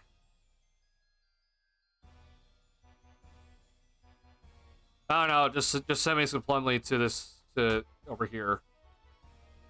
Oh, they can't aggregate. Oh my god, I forgot about that rule, bro. Yeah, okay. No, but this is cooked. Not gonna happen. I forgot they can't aggregate contracts, bro. Oh my god. There's just no. Oh my god, bro. I can't believe I've been talking about the second apron so much. It's like, yeah, duh, you can't aggregate contracts, bro. Yeah, this is cooked. There's no way this is happening.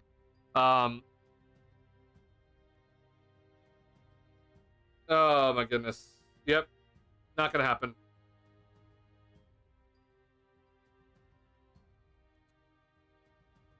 There are teams who could use them off the bench, but I don't think you take that role. But then also, if you're the Bulls, right? If you know that this team's going to use them off the bench, you're not going to get as much in return, right? Like teams are willing to send out more for starters, but if you're training him for a bench role, then the team's only going to give up as much for a bench guy, right? So for the Bulls, it's not in their best interest to send him to a team that can use him off the bench. But not to mention, there aren't going to be many teams out there that would be willing to trade for a guy who's making $20 million to come off the bench. Like, and also not to mention that he's not going to play defense. Like, that's just not going to happen, really. Like, you have a better chance of trading Jalen Smith, obviously, for a bench role than trading Vucevic. Like, there's just no reason to even, at least in my opinion, just even consider. Like, you're trading Vucevic to a starting spot for him, which there just aren't many in the association at the moment because he doesn't play defense. And not to mention, he'd probably be going to a team that he's like the third option or fourth option. And so you're relying on a guy then who is averaging 20 a game right now as the second option to then have to adjust to being like a third or fourth option, and he doesn't play defense. Like, sorry, it doesn't seem very smart for many teams to go ahead and do that sort of deal. So I personally just, again, why would it happen? So again, I think Torrey Craig, some team's going to take him, assuming that he's healthy. And again, I don't know if he is right now. I'm being dead serious. I don't know if Torrey Craig is healthy at the moment. But yeah, I think Torrey Craig will go to some team. Like Milwaukee could use them right now. Not saying you would want to make that trade, and Milwaukee just doesn't have many assets to even give you at the moment. But some team will take Torrey Craig for sure. Don't know exactly which team that would be. I think New York is honestly a possibility, right? Like New York just needs bodies at the moment. So maybe Tibbs doesn't even play him, but like, let's just be real. Like, they just need a body at the moment just to play guys. So yeah, I mean, here's Torrey Craig for a minimum. I think honestly they could just honestly take it. we'll take Memphis's pick this year. Sure. Okay, this doesn't work. Oh, they're over the second apron. Oh, I forgot about. Okay, I did not realize they were that far over the second apron. Shit.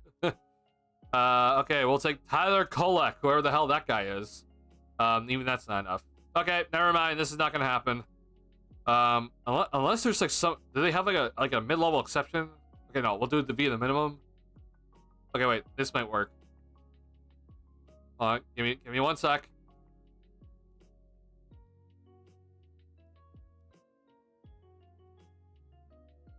No, this still doesn't work. God, ah. Okay, yep, never mind. This is cooked.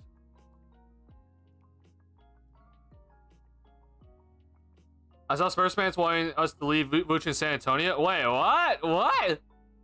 Nah, what? Why would that doesn't make any sense to me? Why would the Spurs want Vooch? That just, oh my god, bro.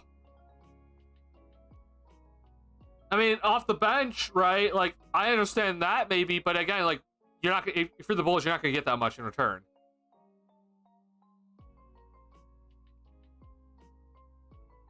Okay, hold on. Let me figure out another team for Torrey Craig here. I'm actively trying to figure this out because, like, maybe Cleveland. Maybe Cleveland's honestly the way.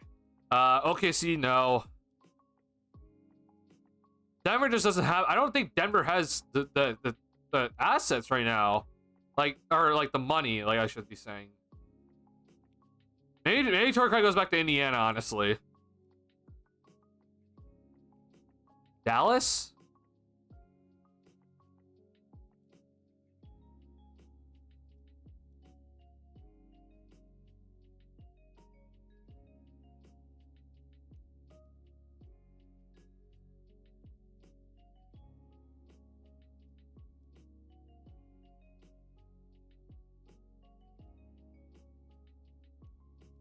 I'm just trying to see if there's a role for Torrey Craig here. I mean, like, sure, we'll take Marquise Morris's contract, and then, nope, this doesn't work either. Oh, okay. This is frustrating as hell.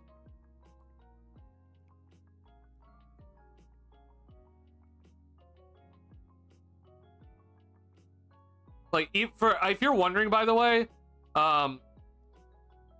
like that, even that sort of trade I just drew up here, the new rules just screwed over this trade, right? If you're wondering, like the new CBA, under the new CBA, this trade would have 1,000,000% have worked. Torrey Craig for Markieff Morris, that trade would have worked. But because of the new CBA, if you're in the first apron, you can't. The trade matching is only 110% now. It's so stupid. Like that alone is just another reason why the new CBA is just straight up garbage. Yeah, I don't know. I'm starting to run out of ideas. Like, I feel like Denver could definitely use him. I mean, they already know how good, like, how decent of a player he is. So, like, all right, let's. Oh, I hit Dallas. Whoops. No, reset.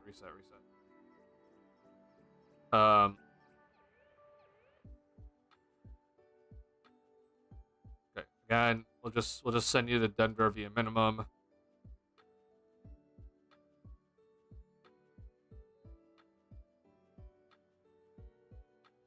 No, we're gonna have the same issue again. Ugh, bro. Oh my god. Well, actually, I don't even know who they'd be willing to give up, honestly.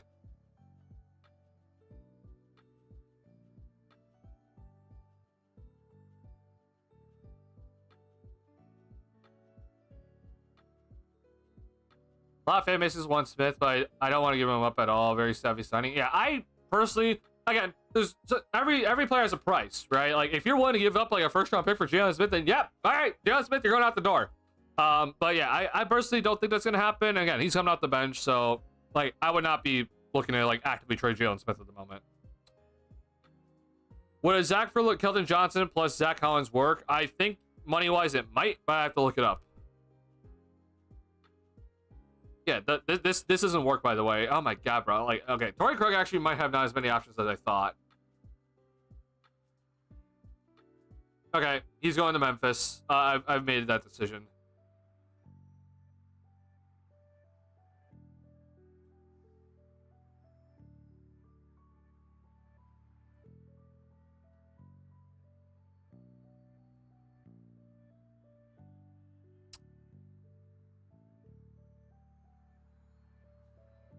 Crap, bro. I honestly don't know who they're gonna be willing to give up here. Like this is actually hell. I'm just interested. I just want to see. Okay, this would actually work. Interesting. Okay, wait, hold on. So Memphis actually might just be able to just take him. Because it's via the minimum exception, so it's not like they need to really do anything different. And so we'll just get this. Yeah, so like this would be the deal basically. It'll be like like a half protected second round pick. You know, Bulls don't even have to get a player in return. They can just send Torrey Craig to Memphis because they can just take it via the minimum player exception. And we'll get a second rounder out of it. Like there you go. There, Torrey Craig to Memphis. I don't know, just throwing that out there.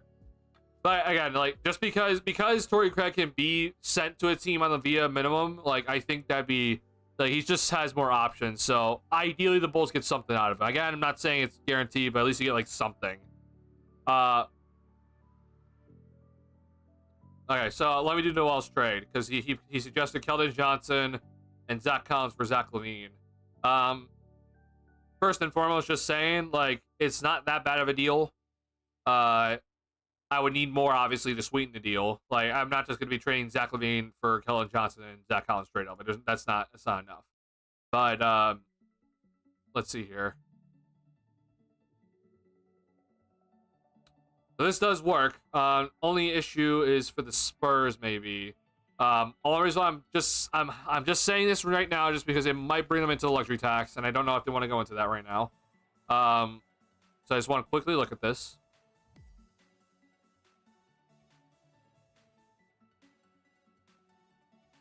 Come on, spot track. Come on. Spot track. Holy shit, spot track. This is insane. Come on, there you go. Okay. Nope, okay. This would not put them into the luxury tax. So yeah, this would work. This would absolutely work for the Bulls and Spurs. Obviously then, first and foremost, I really don't think that the Spurs would be looking to do this because I understand that like, hey, Wemby's like ready to win now, but like you're basically speeding up the timeline like heavily if you do this. But this would be the deal. We'll just again you'd add like some like let's just say like top 3 protected or something like that. And then I definitely actually so you said the Bulls get their pick back. Okay, so this would go back to Chicago. And then you would probably, let's see. Bulls would probably push for like the New Orleans Pelicans pick here. I mean, it's 2026. I'm aware. And then I don't know. Let's just take San Antonio's pick also in 2026. Then, like, by the way, San Antonio has a shit ton of picks coming up here. So, if I'm San Antonio, would I probably do this? No. If I'm the Bulls, if I'm offered this, like, I'd probably consider it. Like, I'd definitely be considering this right now. You get your pick back, get some seconds. I would honestly be, like, really trying to bargain for, like, 2020. Let's just take, like, Atlanta's pick in, like, 2027, too. And, like, again, that's also, you'll put protections onto it. But, like, I'd also be, like, looking into that. If this was offered to me, then I probably would take it. But if the first thing, like, you know, you just get your pick back, you get some seconds, you get Keldon Johnson, Zach Collins, like, it's not enough for me. I'd have to really think about it, like, really mull it over, give me, like, a day. But I probably would say no. This, though, I'd probably accept, if I could get that Atlanta pick, too. Or, I mean, even, let's not even do, like, Atlanta. Let's just say, like, 2026 Atlanta pick, then. Like, sure.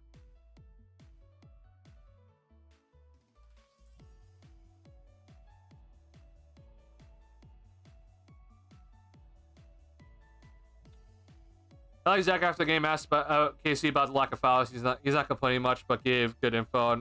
Now we know more about his mindset in terms of refs affecting his game. Yeah, honestly, bro, like LaVine, first and foremost, LaVine is always available to the media. Like, I understand that one time happened after like that Orlando Magic win, and you know, Joe Coley basically like basically just like try to shit on him constantly about it. But no, I think honestly, like, Zach really is just at peace with things. Like, I really do think that Zach is he's just straight up at peace about like where things are. He's just kind of letting things play out, and like, you know, whatever happens. Like, he understands that if he gets traded, okay. If he doesn't, okay. Like, it is what it is. So I really do think that Zach's just been really good about just like, yeah, it is what it is.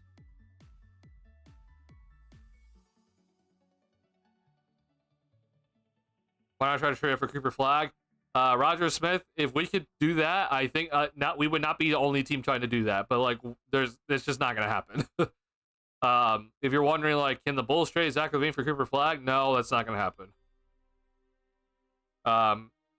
And also the Bulls are just down, like, they're technically down a pick right now, like, with this San Antonio, like, the trade to San Antonio pick still kind of up in the air. Like, the Bulls just don't have a lot to, like, trade up for a pick anyway. And I guarantee you, whoever gets the first overall pick is not trading that pick away. I feel this up well for Vucevic to trade as well. I just don't know where, but I do agree. That would set us up to like really go ahead and just trade Vooch out of here. But again, I just don't know where. I know Zoe wants to play with LaMelo, but man, is he joy to watch play in the Bulls uniform. We are also worried that like everyone should be aware that Lonzo wants to go and play with LaMelo Ball, which makes sense. I mean, they're brothers.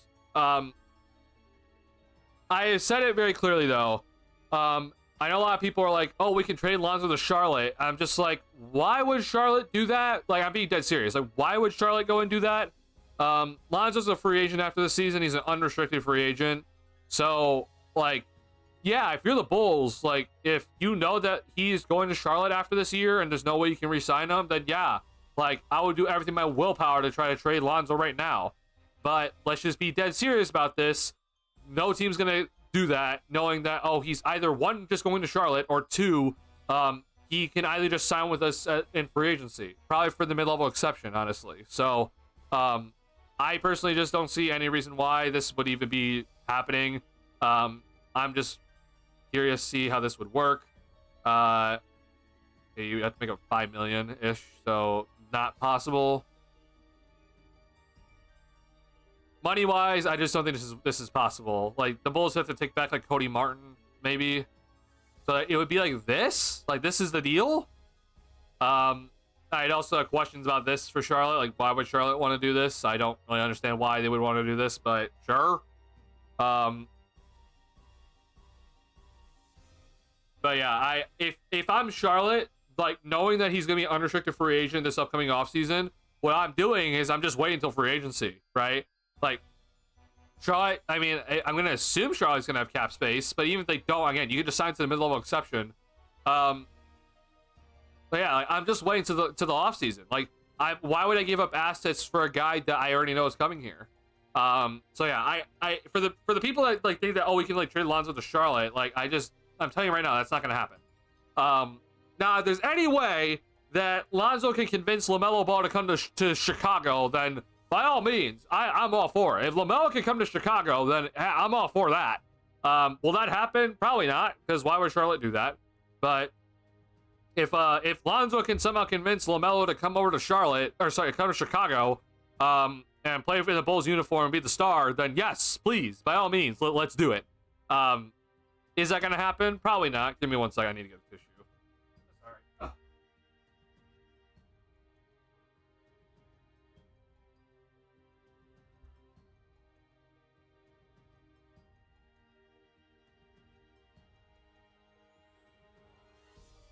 Also about Zach and Vuce for Zion and CJ trade, but I don't know how to feel about it. Right, I'll tell you this right now, Noah. No, I would just say no to that right now. Again, if you're getting Zion, you're trying to win now. I've always said this. Like, I know a lot of people are like, oh, we can trade Zach for Zion, and then we can rebuild with Zion. I'm like, Zion's 24, bro. He is too old now for a rebuild. You're not going to rebuild if you trade for Zion Williamson now. Zion, like, I think his prime years are now, because I just don't think he's going to age as good. Not just because of, like, you know, weight or anything, but it's just because of his game. Like, he relies solely on getting to the basket and being so damn athletic and finishing, and he's undersized for a big guy.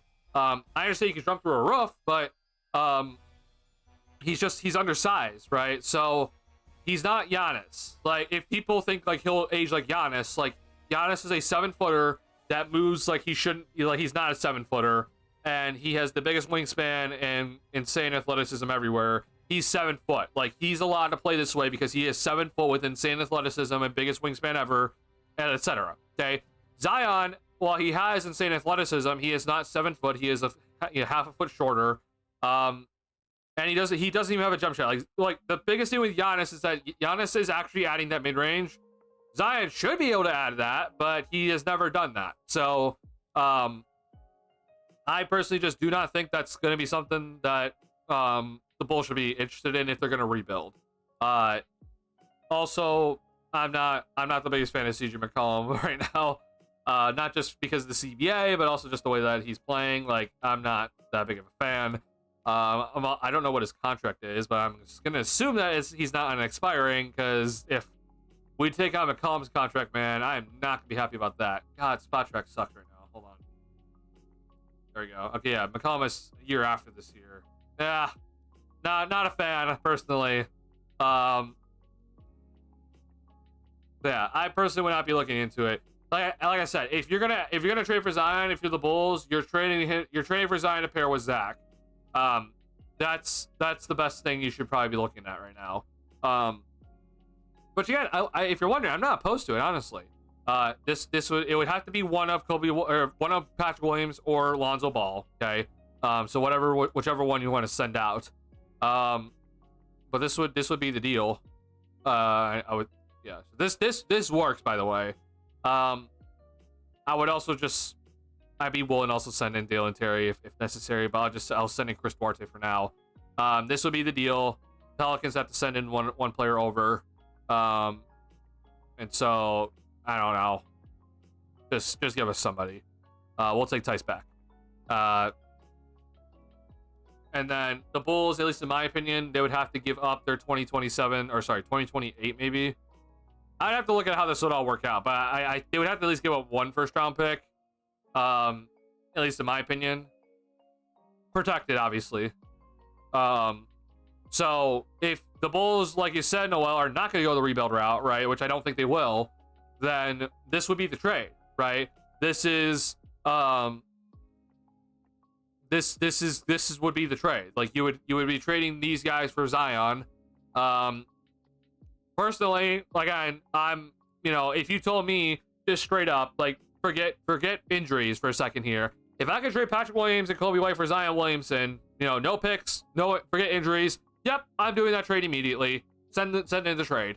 The reason why this would be possible is just because the Pelicans right now are just in a full-out like rebuild mode because of their situation. They just don't want to deal with Zion anymore. He's injured too much. He kind of just seems like he doesn't want to be there because of the recent, they just suspended him for being late to team activities. So this would be the idea, right? You would just trade.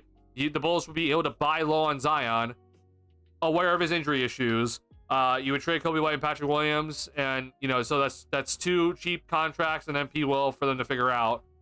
They would get a first-round pick out of it. If they don't want Patrick Williams, then you would send Lonzo Ball instead, and so you would have 2 expirings and a cheap contract in Kobe White for the Pelicans, and then try to get value out of those guys for them, and then a first-round pick for the Bulls. Like, that would be, honestly, I'm being dead serious. If this is the deal, I would not be that opposed. I'd actually be heavily considering, because then you have Zion as your 1, your main guy, LaVine's your number 2. You have to go out there and try to figure out the rest of the team, obviously, but this would be the idea. Just throwing it out there. Would the Bulls be smart enough to do this? Probably not. Would the Pelicans do this? Maybe. Off topic, but do you think JJ Redick is still Lakers coach at this time next season? Yes, I do, because I think that people understand at least how smart he is. But I do think he will be. Now the season after, though, if you're wondering, I don't know about that one. But I do think that they'll give him at least 2 years.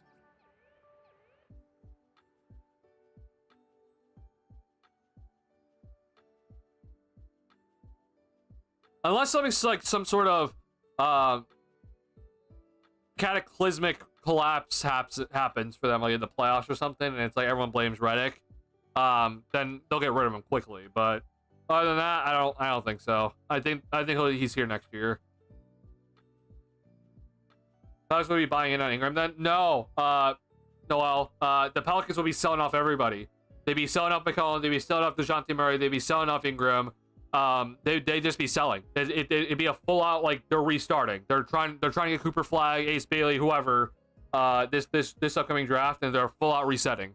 That would be the idea, because Ingram's on the last year of his deal, right? So they're already looking to trade Ingram anyway. Like, if they could trade Ingram now, they would.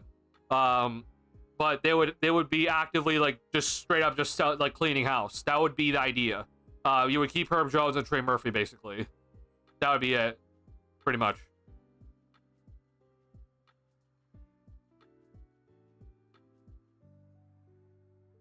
Would it be on the same path regardless of trade then? I disagree. You'd be getting you're getting Zion's contract off your books, right? That's the big thing. Then you're getting Kobe White, who, like, you know, you'll figure out what to do with him. You're getting a first round pick for the Bulls, right? And so then, assuming that you're able to trade Ingram as well, and then you're able to trade McCollum, like, you're getting a lot of salary off the books, and you're ideally getting a lot of just, you know, future assets out of it, right? So you're then full out ideally getting a bunch of picks, and you're just gonna rebuild. You're probably the real issue for them is that their most valuable asset is probably DeJounte Murray. And I don't know what exactly they would be doing with him, but that'll be interesting to look at. But at least in my opinion, that's like cleaning house. Like, you're straight up just like, we're just cleaning out everybody at this point. I don't know what exactly their plan is, but it honestly seems like, at least for what I've been looking at, I think they're just done with both Williamson and Zion. Zion and Ingram. I think they're just done with both. Does that mean they keep both McCollum and Murray? I don't know, but that wouldn't make much sense to keep either of them if they're getting rid of both their two stars, right? So yeah, I'd be honestly just like, yeah, just trade everybody instead. Like, you'll keep Trey Murphy, I guess, and you'll just be sending everyone else out.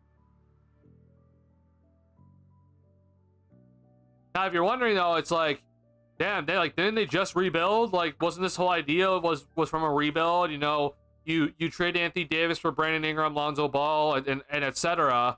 Right? Like, wasn't this whole idea to, like, really, like, rebuild and everything? Like, yep, that was the plan. They just straight up they rebuilt. They lucked into Zion Williamson after having the 8th best overalls to get the first overall pick. They lucked into him. Yep. And they're gonna hit the rebuild button again. I feel like McCollum and DeJounte would be easier to trade than Zion and Ingram. Probably. I would say DeJounte is probably the easiest. McCollum is interesting just because, again, like, he kind of falls into the Ingram category. Like, no defense, pretty solid scorer, but, like, not enough to be an all-star. So I would say DeJounte is the easiest to trade right now. After that, I would probably say, honestly, Ingram is probably the other easiest guy, but I don't know. Same team like the Bucks. Oh, I mean, yeah, if the Bucks can easily get, like, if the Bucks can get DeJounte Murray, they gladly get him right now. But they don't have that. They don't have the money for it, I don't think. They don't have the contracts to try to make that work. Not to mention, you know, aprons they have to worry about now. We'll buy it from McCollum. Oh. So you're running back the Portland backcourt that didn't get very far. I understand they have Giannis this time, but, like, that Portland backcourt is kind of sketchy in terms of defense.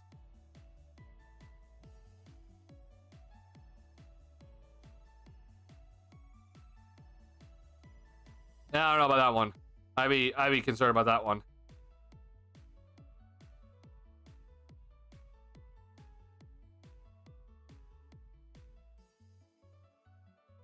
Who is the first 40 million plus player to move, or do you think all Beal, Jimmy Levine, etc. I'm staying put? I think honestly all of them just stay put. I mean, dead serious. Like, I really do think that all those guys are just staying. They're just staying put. The most likely to move, at least in my opinion, is Jimmy. But I don't see any sort of avenue because he basically just said no to the Grizzlies. So I'm just like, okay, well, if you're really trying to say, if you're really trying to force your way to the Suns, then Beal has to get traded, and I don't think any other team is going to be willing to take him. So I think that's dead. Zach, again, we've talked about it. I just like, hey, he's played so well, but I just don't think teams are willing to trade for a big contract right now. I honestly think that like all big contracts are just like, they're just not going to get moved. They're staying put.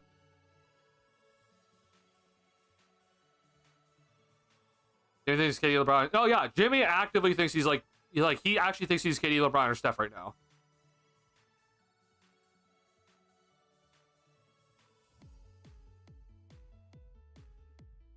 Did he just send Jimmy home to the reconcile enough to play the season out? It'll be interesting to see. I don't know, honestly. It might honestly just be Jimmy might just stay at home. But I mean, if I'm the Heat personally, I personally would not have suspended him for 7 games, because again, like the Heat don't have much leverage in the first place right now. But like, if you are trying to like get his trade value up at least a little bit, like you got to let him play at least. So suspend him for 2 games, but like the fact they suspended him for 7 games is insane to me. I personally, if I'm the Heat, I would just let him play, and knowing that I'm not getting 100% effort from him, but I would just let him play. If he's just gonna stay home, then just let him stay home. But sure, I don't know. I really don't know what's gonna happen with that. I don't really see, like, Brandon Ingram's only making $36 million. I don't think he's getting traded. Like, I'm being dead serious. Like, that's the reason why I'm saying that, like, with those guys are making 40+ million, like, I don't think any of these guys are getting moved. I understand that, like, Zion, like, you know, people talk about Zion getting moved, but like, if I'm being dead serious, I don't think the Pelicans are trading any of these guys. If there is one guy getting traded, it's DeJounte. But in terms of like these guys, the guys who are making 30+ million, I don't think any of these guys are getting traded. Like, I mean, dead honest. So that's just why I said with the Bulls, like, maybe the Bulls are the only team that can like actively make a deal with the Pelicans right now. That will like kind of make sense for everybody. When's the trade deadline? It is February 6th, I think. God, I keep forgetting the date. Hold on. Yeah, February 6th.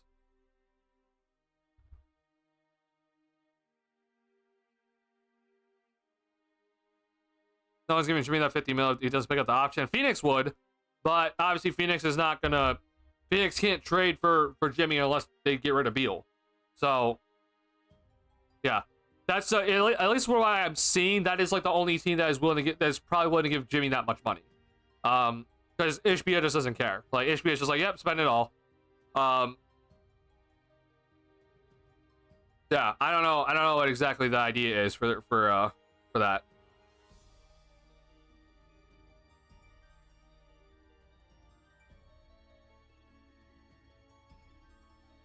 Maybe would pay the option, but him wanting a long-term deal is harsh. I think they would. I think what would happen is, like, if there is a team that is sort of willing to give him that sort of money, like, it would be for like a cheaper deal. So like the trade would have to happen now, and then he would be able to decline his player option for next year, but they would like agree to like a 2-year extension basically. And it'd be like more, like each year would be like 55 million or something like that. That would I think that's kind of like the reconciliation for it all, or the compromise, I guess. Phoenix can't pay unless you get traded. Yeah, you're right. Yeah,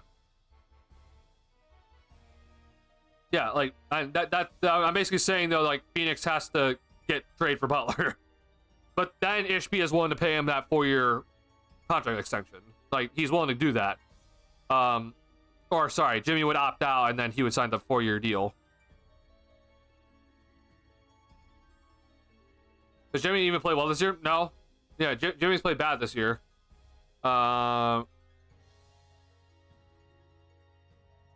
Like, you can kind of see like Jimmy's like not really trying when he is playing. But like, I mean, we're looking at, God. I mean, 17.6 points per game, 5 rebounds, 4 assists, 1.2 steals. I mean, his field goal percentage is pretty up there, but I mean, let's just be real. Like, as you regress, I don't know. That's the thing. Like, you would think that, like, that's the thing with Jimmy. I already thought he was starting to regress, and then like they made the NBA Finals in 22-23. Like, Like, I don't really know with Jimmy anymore. He has a kind of a game where it's like you would kind of think he might regress, but like it might hit him hard because he doesn't really shoot threes, but he also kind of has a game because he gets to the free throw line so damn much, and he's so damn strong. Like, he might just be fine. We're seeing many guys right now, like, look at KD, look at Steph, and obviously LeBron is in his 40s. Like, these guys are fine, playing at 35. So, I don't know. Like, has he regressed? Maybe, but I also just think he hasn't tried. So, that's kind of the problem. That I'm just I look at Jimmy like, I don't know what's really happening with you, which is the reason why I said for Miami, right? Like, I said Miami needs to just go and, like, what's up?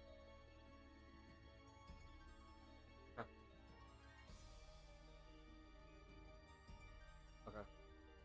Hold on.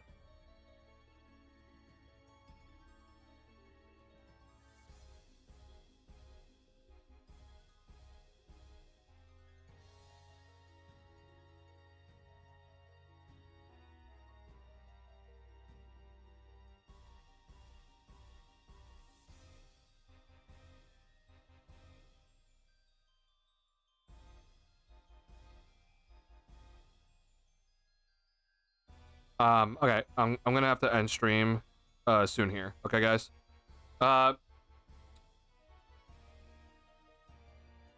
He's very upset that he backflipped into the finals and they traded his friends without bringing. Oh no, I think Jimmy has every right to be upset. Like, if you're wondering my stance on it, like, I think Jimmy has every right to be upset at Pat Riley. Like, I would not be siding with Pat Riley at this moment in time. But in terms of, like, Jimmy saying, like, hey, I want to go to this team, like, I think that's a little bit too much. Like, you're not gonna get traded to that team. But if you're wondering, like, in terms of, like, what I personally think about, like, what Jimmy has done for that squad, like, first and foremost, I think he should get paid. But also, though, like, I think he has every right to be upset at Miami. Like, I think he has every right to be pissed at Pat Riley, every right to be pissed at the front office for not giving him enough help. Because remember, the Heat were in on the Donovan Mitchell talks, they were in on the Damian Lillard talks, right? Like, they've been in on different guys, but they never pulled the trigger. They just kind of were just like, well, we have Hero and Bam, like, go, like, you'll be fine. Yeah, they made it to they made it to two finals, which is insane that they made it to two finals. Like, in reality, they probably shouldn't have, but they did, thanks to Jimmy. But because of that, like, yeah, I would also be pissed if I'm Jimmy. I just don't, if I'm Jimmy, like, I don't know if I'm gonna be able to, like, force my way to Phoenix. Like, that's the only thing.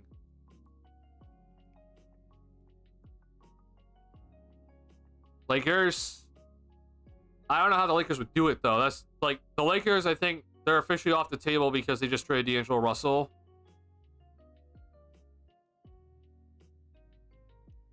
Like, money-wise, what I mean. Sorry.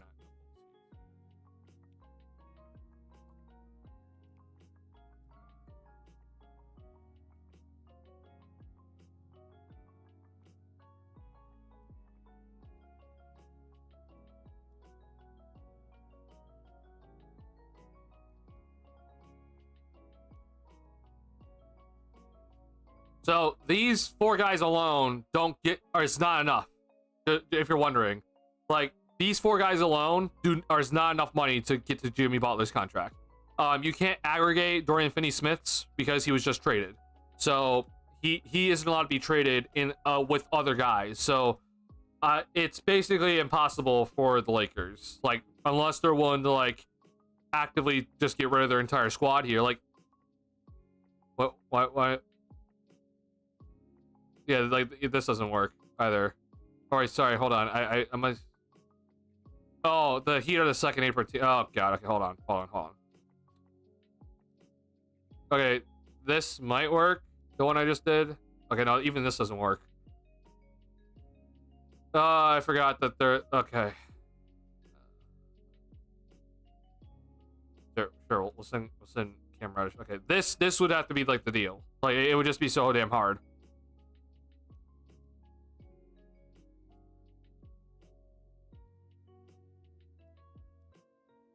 Yeah, the AV basically it's exactly what you said.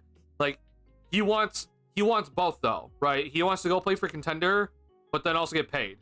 I don't know if that whole rumor about like his, the mother of his children is getting paid like 55K a month, in what for whatever reason.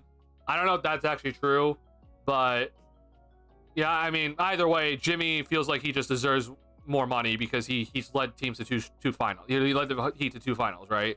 Which I mean, sure, like, yeah, I don't blame him necessarily. The problem though is just that he's 35 this year, so like, is it like our teams are gonna be willing to pay a 39-year-old Jimmy Butler $60 million? Like, a lot of teams are probably gonna say no. Which I don't blame the teams, right? But specifically for Miami, like, it doesn't make much sense to me. Like, you should just pay him. But they're not. Pat Riley way. I'm like, did good people G League performance? I did King Cap. Yeah, my hope has gone down the drain. Like, there's like a sliver left in terms of him becoming like a kind of consistent starter, but we're at the point now, bro, where it's way too bad for P. Will. Io comes back tomorrow, King Cap. So I think we're gonna see, like, he's not gonna start, but I do think we're gonna see a more lineup of Io, Kobe, Levine, Giddey, and Vooch, and that might be the lineup that closes games, and P. Will won't be closing games. P. Will's gonna still start because Io, he still has to get back up to speed and everything. But once Io, I think, is actually fully back up to speed, I would not be shocked if Patrick Williams is on the bench and Io starts. So yeah. Okay. I need to go though. I'm sure you just saw me talking to somebody. I need to go though. It's also late for me, and I have to get up early tomorrow. So just want to say thank you guys so much for tuning into the stream. Sorry I was a little bit late to starting the stream, but I have some things I have to deal with right now. So yeah, once again, thank you guys so much for this year. It's been an awesome year. I've been loving talking with you guys all season long. And thank you for just keeping checking. You guys keep coming back, and I'm just so happy that you guys are still coming back. You have not already hit the like button on the stream, please do. It helps me out a lot. You have no idea how much that helps me out. So we only have 4 likes right now, so go ahead and hit the like button if you haven't already. It helps me out so much, so please do. Bulls play tomorrow against Atlanta. So Bulls, they've had, I think, a win against Atlanta, and then they had the meltdown against Atlanta. So winnable game for sure. Bulls are at home though, so we'll see how this one goes. Io is back, so Trey's father is back. So go ahead and tune in for this one. So far, again, unless something changes, stream is planned for after this game, so 9:30 p.m. Central Time for the stream. So be there after the game. All right, I'm gonna have to send you guys off though. Thank you guys so much once again for tuning in. Thank you guys for chatting with me and bringing up all these topics. I do have to go though. And just be safe, and I'll see you guys tomorrow. All right, peace out, y'all. Thank you.